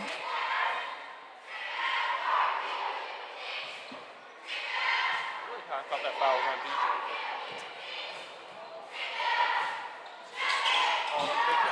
on DJ. Yep. Free throw goes in for El Dorado. Cuts the lead to single digits. 9-point lead for the Yellowjackets. Wilson Reed takes care of the ball at the 3-point line. Going to throw the backdoor cut to Beckett Scott. Leaves it on the front of the rim. And ball out of bounds. We're going to give the ball to El Dorado. Again, we're going to quickly come down the floor. Sheridan was not all the way ready when they got there. Missed off the front of the rim. Torn down by Dawson Griffin. Transition Beckett Scott. Decides to pull it out and take a breath. Ball ends up the hands of Wilson Reed. Rip and go. Gets to the rim.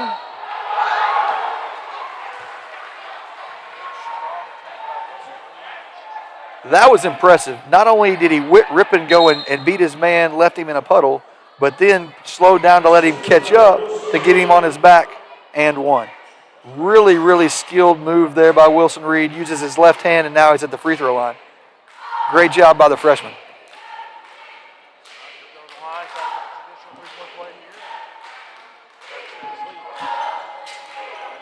Nothing but net. 10-point lead is back in place.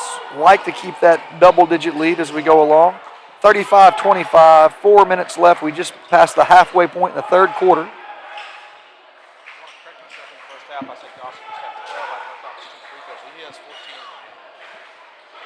Ball is moving around the top.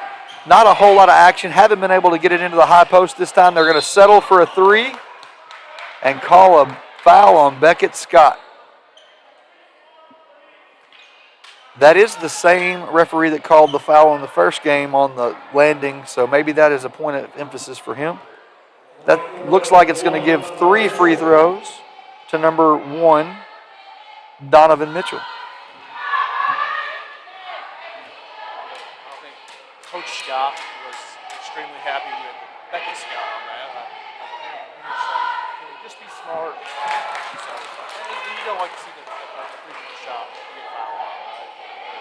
I think it was kind of a run by Beckett. It might have been a little bit of a cheap foul. Mitchell makes 2 out of 3. Beckett Scott with pressure in the backcourt, going to be able to handle the ball. Leaves it off the hands of his defender. Turns. Tipped by El Dorado. Ends up in the hands of Mitchell. Contest by Wilson Reed.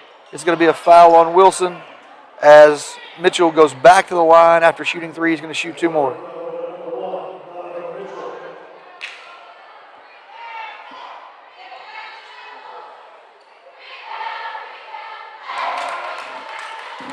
Mitchell with another free throw.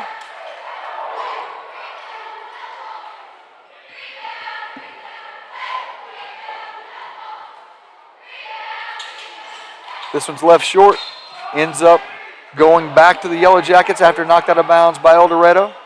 The full court pressure continues to amp up a little bit more each time.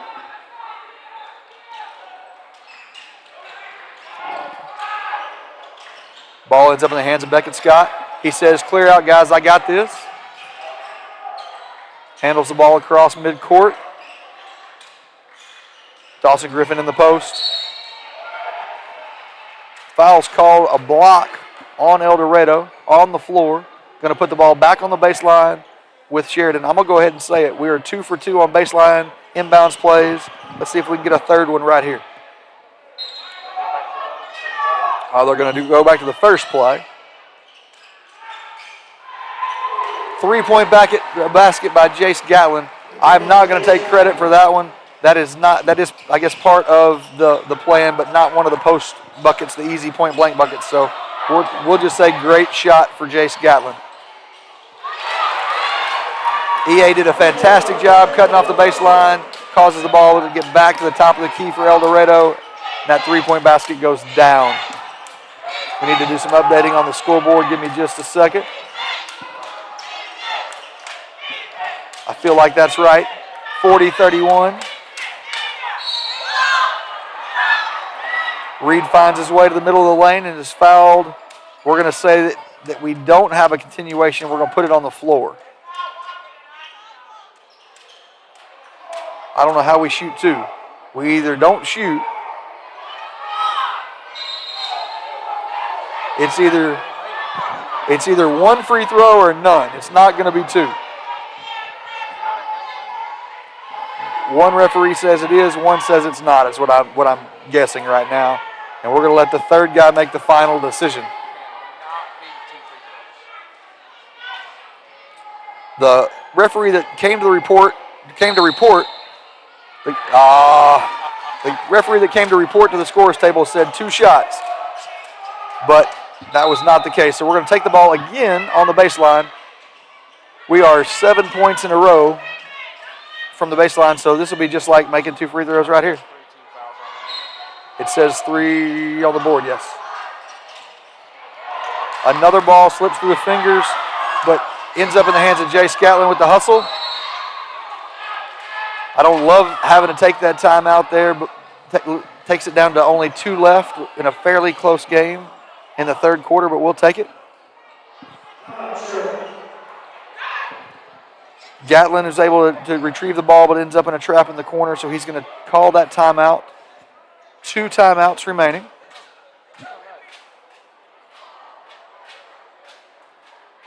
Oh, we're just now noticing the scoreboard is not updating correctly. 40-31 is the correct score, ladies and gentlemen. Going to work on that right now for you. We are in the third quarter.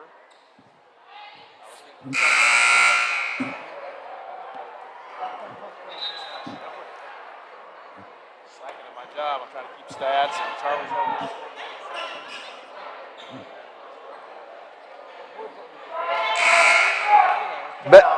Best part is right now, the Yellowjackets lead 40-31. 2:29 left to play in the third quarter. Yellowjackets are going to have the ball on the close sideline. Ball comes in now to Beckett Scott at the free throw line, or at the half court line. I'll figure out which line it is in just a second. Dawson with a turnaround that misses. Rebound, El Dorado. We do a great job getting back this time. Kick out to the far side, off the back of the rim. Offensive rebound ends up in the hands of El Dorado. Kick out again. Mama's excited over here beside me. Back in the hands of the Yellowjackets.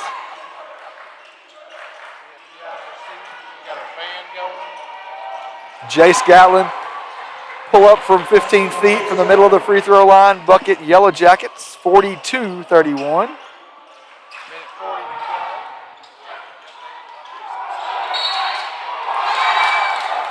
What? We're going to call a foul, and then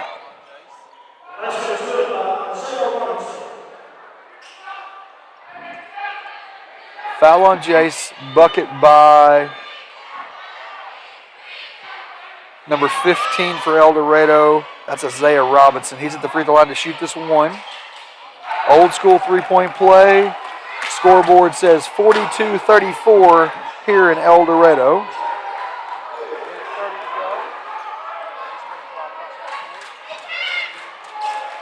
Yep. Beckett wants to get to the corner by himself, looking for the post. Ball comes into the post. Travel called. Back to El Dorado with 1:16 left to play. 8, go ahead. The adjustment that El Dorado has made in the second half. Dawson has a score. Turn up the pressure on him a little bit. Turn the pressure up on the guards. Well, and part of that, it might be the little bit of the foul trouble. When you've got 2 bigs, you can share some of that space. That works too. Foul again here. This one's going to be called on Jace Gatlin.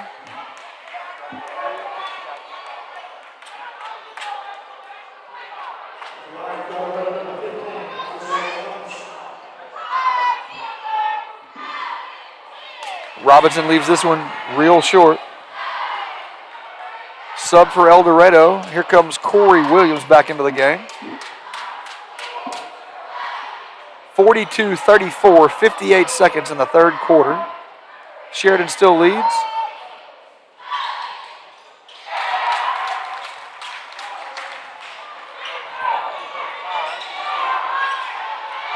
Second free throw goes in. Turnover, Yellowjackets going to come back down the court.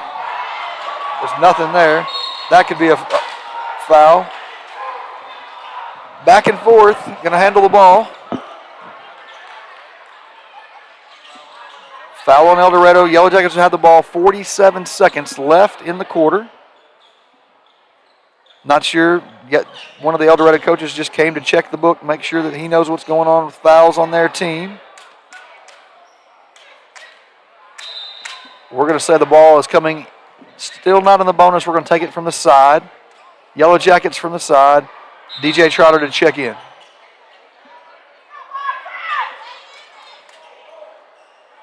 Trotter in, Beckett Scott out.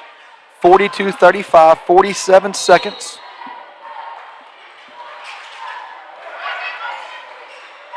Ball comes into Trotter. Trotter back to Reed. Reed will run the point. Handling it in the logo in the top. Finds Trotter back to Reed. Lob did not appear, so Reed will go to the rim and shoot the 7-foot floater with his right hand. Nothing but net. Lead back out to 9. Shot clock is off in the third.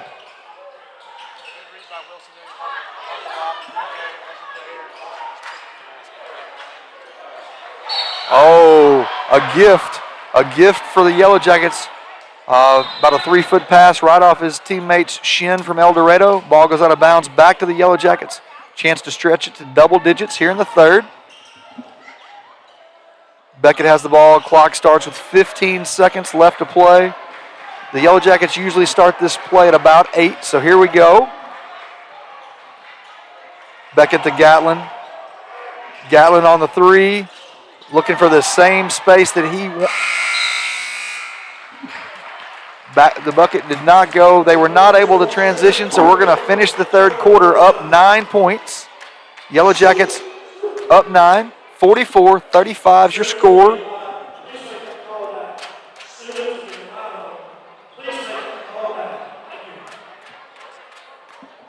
Not sure. The PA announcer was making an announcement, but I'm not sure what they were saying, so we're going to assume it was not about us.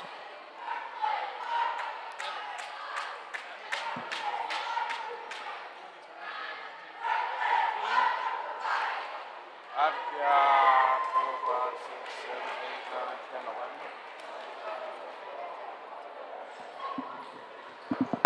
Well, that's just.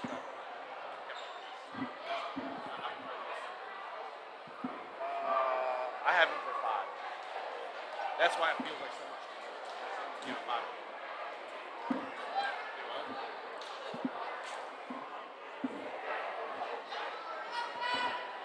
5. As we get ready to roll into the fourth quarter, 9-point lead at their place. The game is not yet in hand. Need to take care of the ball in the fourth. Need to continue to rebound well on misses. But most importantly, we need to take care of the ball. That's going to be a key here as we run through these last 8 minutes here in El Dorado tonight. I'm sure when Coach Scott goes back from watching, there's going to be a little bit of talk about taking care of the basketball. We've been a little bit sloppy with some of our passes, but like you said, it's slippery hands or slippery ball or something. There's been several passes that we normally are very good about catching that have gone through our hands, and it's both ways. You know, El Dorado's are the same thing. Set play to start the fourth. Ball ends up in the hands of El Dorado on another turnover. We're able to get back. That's great that we were able to get back quick enough.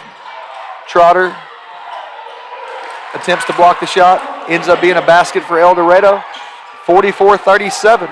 So as the quarter started, we talked about how important it was to protect the ball, turn it over on the first trip. Beckett Scott, coast to coast, makes the bucket and one. So we're going to head to the free throw line. 30 seconds gone here in the fourth quarter. Going to have a chance to continue to stretch that lead. 46-37.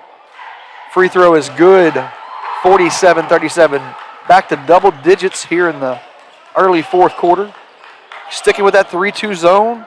Wilson Reed takes the middle. Don't forget, we've got Lane Bickford, who will join us here in a minute or two to finish out the game because he's been sitting with 4 fouls since the third.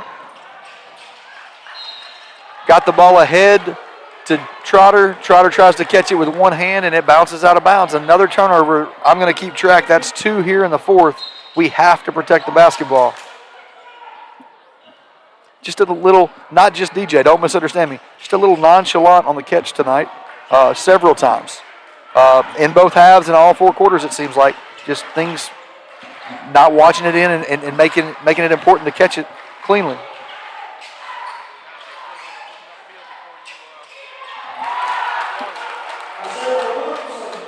El Dorado finds the way to the rim, breaks the 3-2 zone. Beckett Scott kicks it out to Wilson Reed, who finds his way back into the lane again. Another lane touch for Beckett Scott. They're going to kick ahead, looks like. Basket El Dorado. Leads cut to 6, 47-41.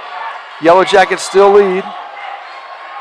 Ball in the hands of Wilson Reed at the rim. He is fouled. Shot does not go, so he's going to shoot 2 free throws. Great job, Jace. Pushes the ball down the court in transition. On that push, kicks ahead to Wilson Reed. Wilson Reed with the layup and the foul. He'll shoot 2.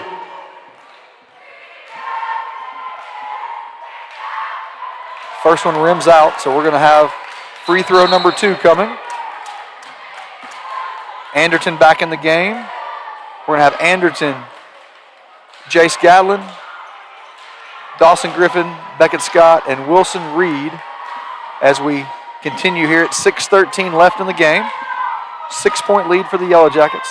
This is as close as it's been in quite a while. Wilson leaves that one short, and El Dorado off to the races. We're able to be ready for them as they get down.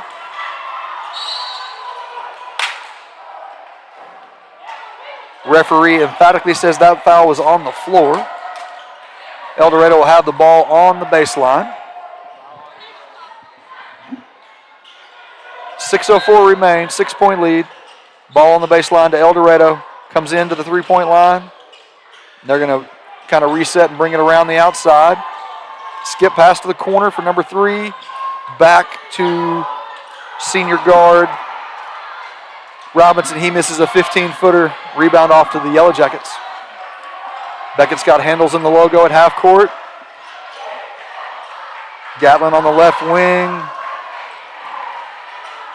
El Dorado's definitely more physical here in the second half. Points in the second half, so maybe get him rolling again and stretch this lead on that. Yeah, great post move over his left shoulder. We talked about that earlier. Dawson Griffin was out with the contest. Offensive rebound comes down to El Dorado. Again, very physical by El Dorado. That's been one of the keys, I guess, in the second half for them. Defensively, they are grabbing, tugging, pulling, and the whistle's not being blown, so they should keep doing it. 6-point lead for the Yellowjackets. Ball up top.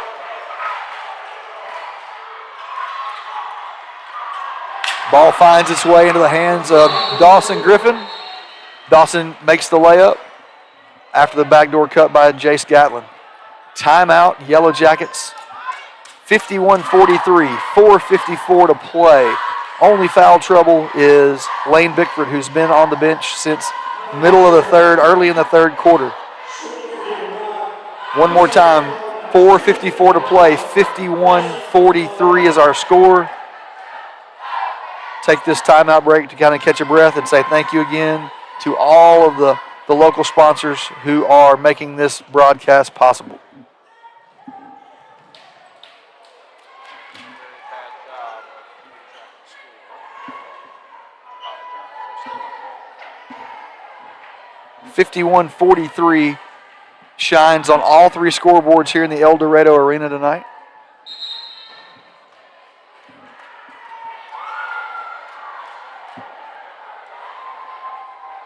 I've kind of made it a habit talking about an alumni.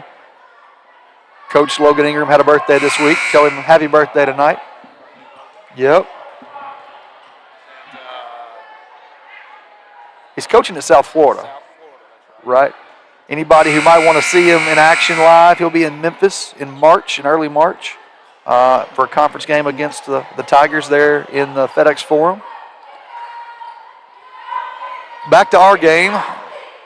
El Dorado on the far baseline is going to take the ball out. Down 8, 51-43, just over 4.5 to play. Soft pressure by the Yellowjackets, broken easily by El Dorado, and they have the ball at the top of the key.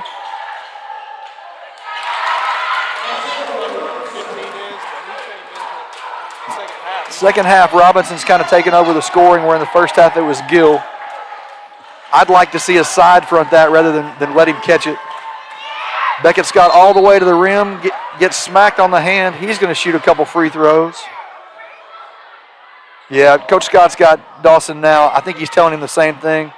Can't let the post player catch it that deep. Got to side front that, got to deny that, so it's not an easy catch. Because once he catches it, then you got to change your whole strategy. So just don't let him catch it. Exploiting that middle. We've had a couple times where Dawson's had to go out to the wing and guard the 30. I think that's what Dawson's trying to make us complete his case. Coach, I can't get to that corner if I'm going to be front. But at this point, you got to take that. They haven't shot well enough from 3, I don't think.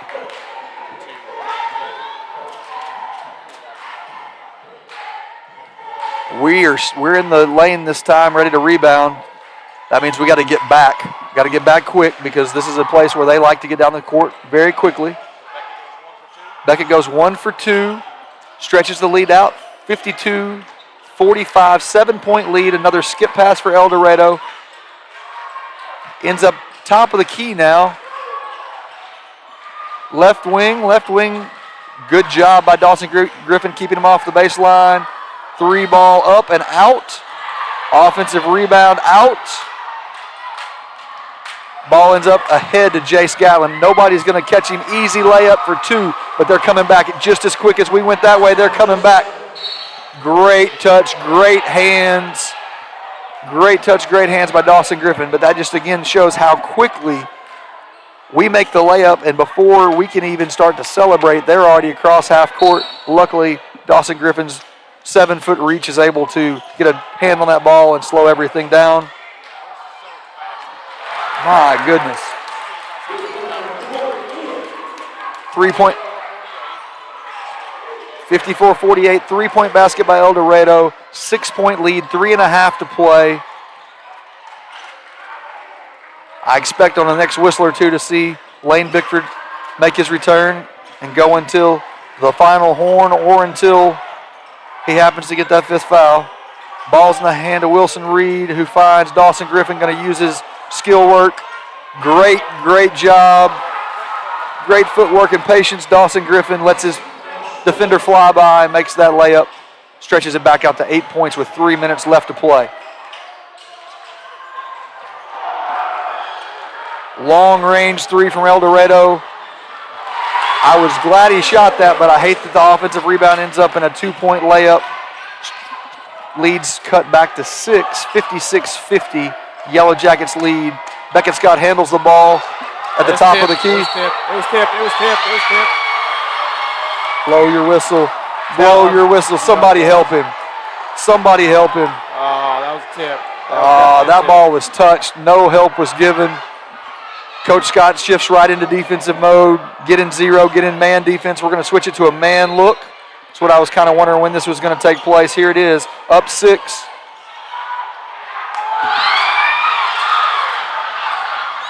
Ball is stripped. Ball is stripped, ends up in the hands of Jace Gatlin. Runs the floor, gets a quick push floater basket, stretched back to 8. 2:28 left to play. Man defense. Great block out and rebound by Beckett Scott. The change to man defense has changed their offensive look. Wish he'd get his hands off. Great job putting on the brakes. Beckett Scott with it like a yo-yo. Huge dish. Great dish. Oh, good one. Ooh. Foul. Not much there. Offensive foul is called. Referee says that he put his shoulder into him. Shifted back to defense with this 8-point lead. Coach Scott's yelling 0 defense. That's the man defense that we're going to play. Everybody's going to get in that deny look. Want to keep the ball out of the hands of 15. And here's what you see. Anytime we go man, you got to shut someone down. You see EA take their top scorer at the time. So. Absolutely. The guy who's been hurting us on defense ends up being EA's assignment so far. Every time the young man has caught the ball, EA's been right there in his shorts. Another great defensive stand by Beckett. Got to pick it up, got to pick it up. Oh, no, we didn't get the rebound. What do we have here? What was he? So another foul on Dawson Griffin. That's his second. Weren't able to control the board. Looked like we had the defensive board locked up, and then it got away from us. And getting back in the hands of El Dorado. Another shot goes up, and now they're going to have the ball on the baseline. Kind of reset for you real quick. 58-50, Yellowjackets lead. 1:31 left to play. El Dorado will have the ball on the baseline. Looks like both teams are at 3 team fouls, so 2 more before anybody's going to shoot the bonus free throws. With 1:30 to go, the timeout situation, El Dorado's got 4 left. Sheridan's got 1.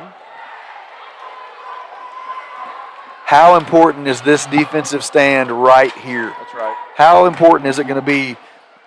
Baseline inbounds plays, like I said earlier, are one of our bread and butters. I think that we've had much more success tonight than they have, but we want to make sure that we don't give up an easy basket. Somebody slip into the rim and get an easy look, point-blank look. We want to make them throw it out deep and start from the top of the key, not from under the basket. That's right. I'm kind of surprised in the situation you didn't see Lane come to the table. Right? Well, but with 4 fouls, you want him on offense first before defense. So I think that might be the thought process Coach Scott has. I want to see him and give him a chance to have his minutes. So we're going to wait until we're back on offense. Indiana just scored another touchdown. All right. Here we go. The goal here is to get the ball up near the logo. El Dorado with the ball somewhere up near the logo would be a win. Good block by Jace. Gatlin gets a block at the top, right back in his hands. At least it's a 2 and not a 3. 58-52, up 6. Freshman Wilson Reed handles the ball. Coming across the half-court line. Gets it to EA. Anderton with the ball on the right wing. Looks for the next spot. He handles it carefully as he gets across. Turnover turns into a layup for El Dorado. Up 4. Up 4, 1 minute left to play. Ball in the hands of Jace Gatlin. Full court pressure. Ball in the hand of Beckett Scott. Ball in the hand of Wilson Reed. Almost. They're asking for the foul. Eldo's coaches are asking for the foul, but no foul called.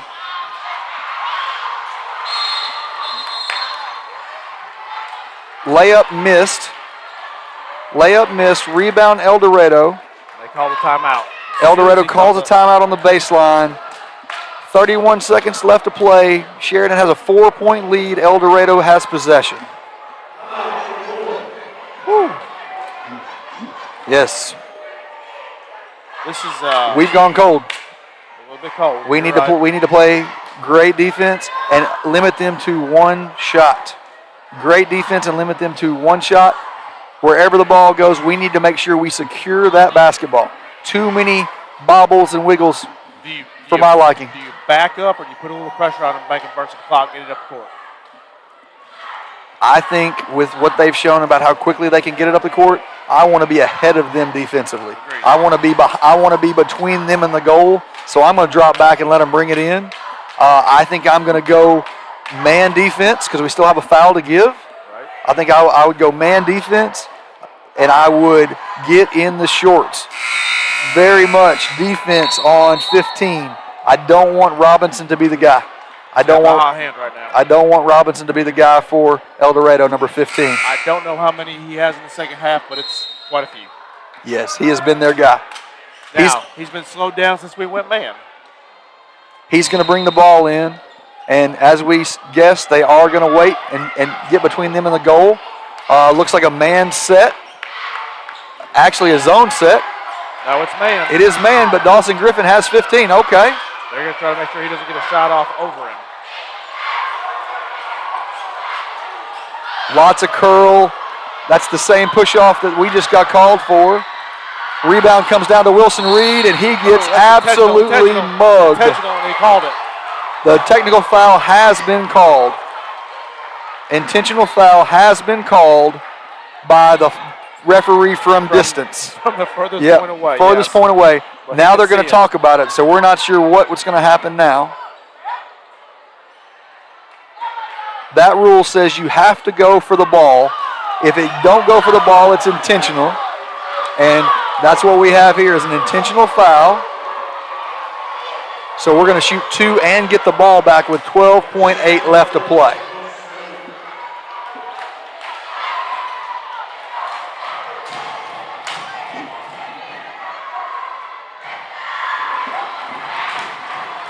$12.8 left to play, 1 free throw left.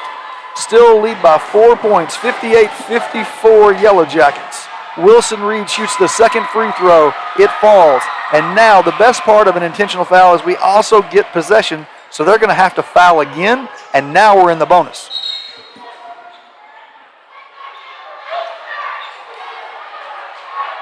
Their coach has been asked to get back in his box. He is giving him the what for right now.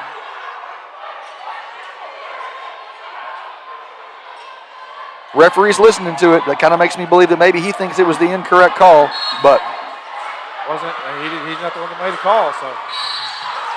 Oh my goodness. This place is about to come unglued. We made a terrible inbounds pass, and they called a hook or a foul, and they're going to put Sheridan on the free throw line. Called a trip. Our player goes down. Whistle blows late. And here comes Jace Gatlin to shoot 2 more free throws for the Yellowjackets. Just saw their coach when he came out initially. He's been on crutches all night. He walked out on crutches, got a boot on his foot, and evidently can't put any pressure on it because when he started coming out, I thought he was going down at first. His assistant coach ran his crutches out to him. First free throw is made by Jace Gatlin. Stretches the lead to 6 now, 60-54, 12.8 left to play. Jason, his walking into the free throw line that he customarily does. Both free throws are down, lead stretched to 7. Looks like we're going to have a timeout called.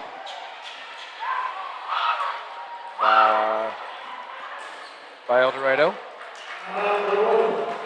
Full timeouts called. Give us one last chance to say thank you to our sponsors. One last chance to let everybody know that we want to support our sponsors as much as we can.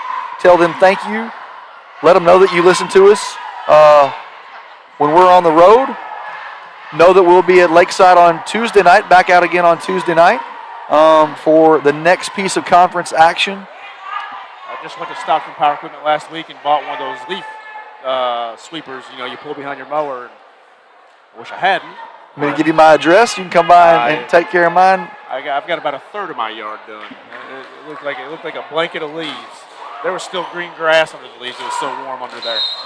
We got a new neighbor this week, and I'm pretty sure, and by pretty sure, I know that First Trust was the mortgage broker. So people doing business with our sponsors on a regular basis. 12.8 left to play. 61-54 Yellowjackets. Just letting the clock run down. We're going to run down as quick as we can. Great press break. Pull up 3, missed. Comes down to Wilson Reed. Wilson Reed kicks it over to Beckett Scott, who then gets fouled, as is customary when you're down late in the fourth. And Beckett Scott will take it to the line to try to stretch this lead. Kind of what I mentioned in the first game. It's very important. Tiebreakers come down to point spread. So this will be a chance to stretch that number a little bit.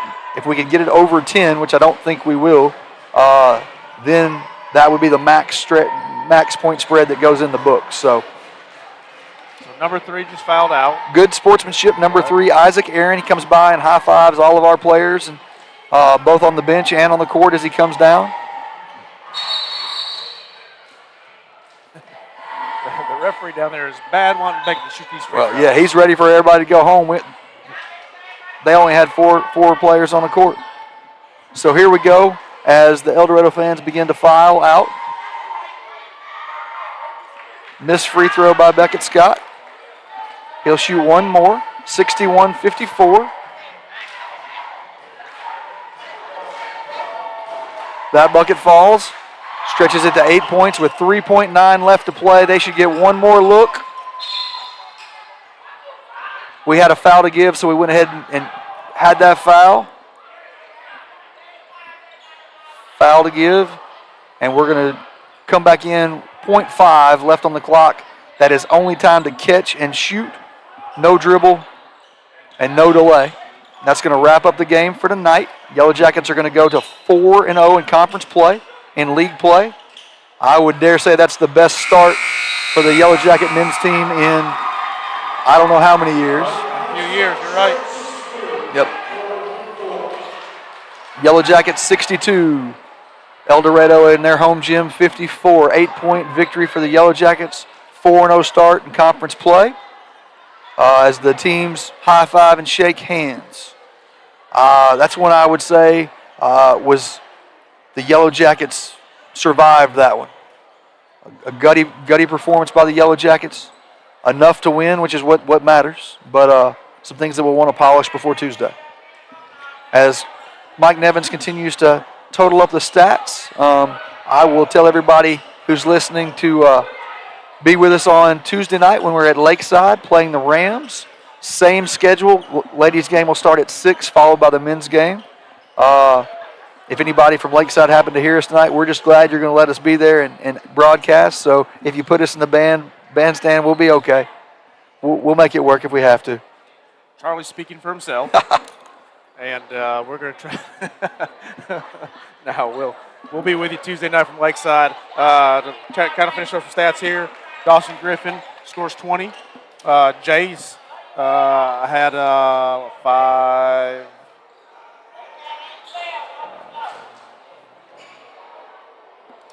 Jace had 20 as well. So Dawson and Jace both had 20. Okay. My math was a little off there. Beckett Scott had 7. DJ and Wilson both had 4, and Lane had 2. So big nights for Jason Dawson on the scoreboard. Beckett had six assists. Ethan Anderson had the 3 in the first half. So a good night there. Rebounding, Beckett Scott ended up with 7. Jace had 6. Wilson Reed had 4. Dawson had 5, and Lane had 3. Lane stayed, got in foul trouble early, and then picked up a quick one in the third quarter in the second half there. So kind of limited his minutes tonight. So maybe he'll be rip roaring ready to go Tuesday night with Lakeside, and we'll go up there, go over to Hot Springs, and see if we can't come home and start out. I'm not going to say it. I'm not either. I will tell you that right now the men's team, the boys team, coached by Joe Scott, 13-4 to start the year, and didn't take it easy in the non-conference to get us started. That's right. 4-0 in conference play. So congratulations to them. Lady Yellow Jackets that we had earlier this evening fall to 2-2 in conference play, and everybody will be ready for a big night at Hot Springs Lakeside on Tuesday. Lakeside will be a tough game for the girls. They're pretty good, and I believe Lakeside boys, I don't know where they're at, but it's never easy. It's never easy going over there. So we'll see you Tuesday night. Everybody drive safe, and go home from El Dorado tonight, and we'll see you in Hot Springs Tuesday. Sounds great.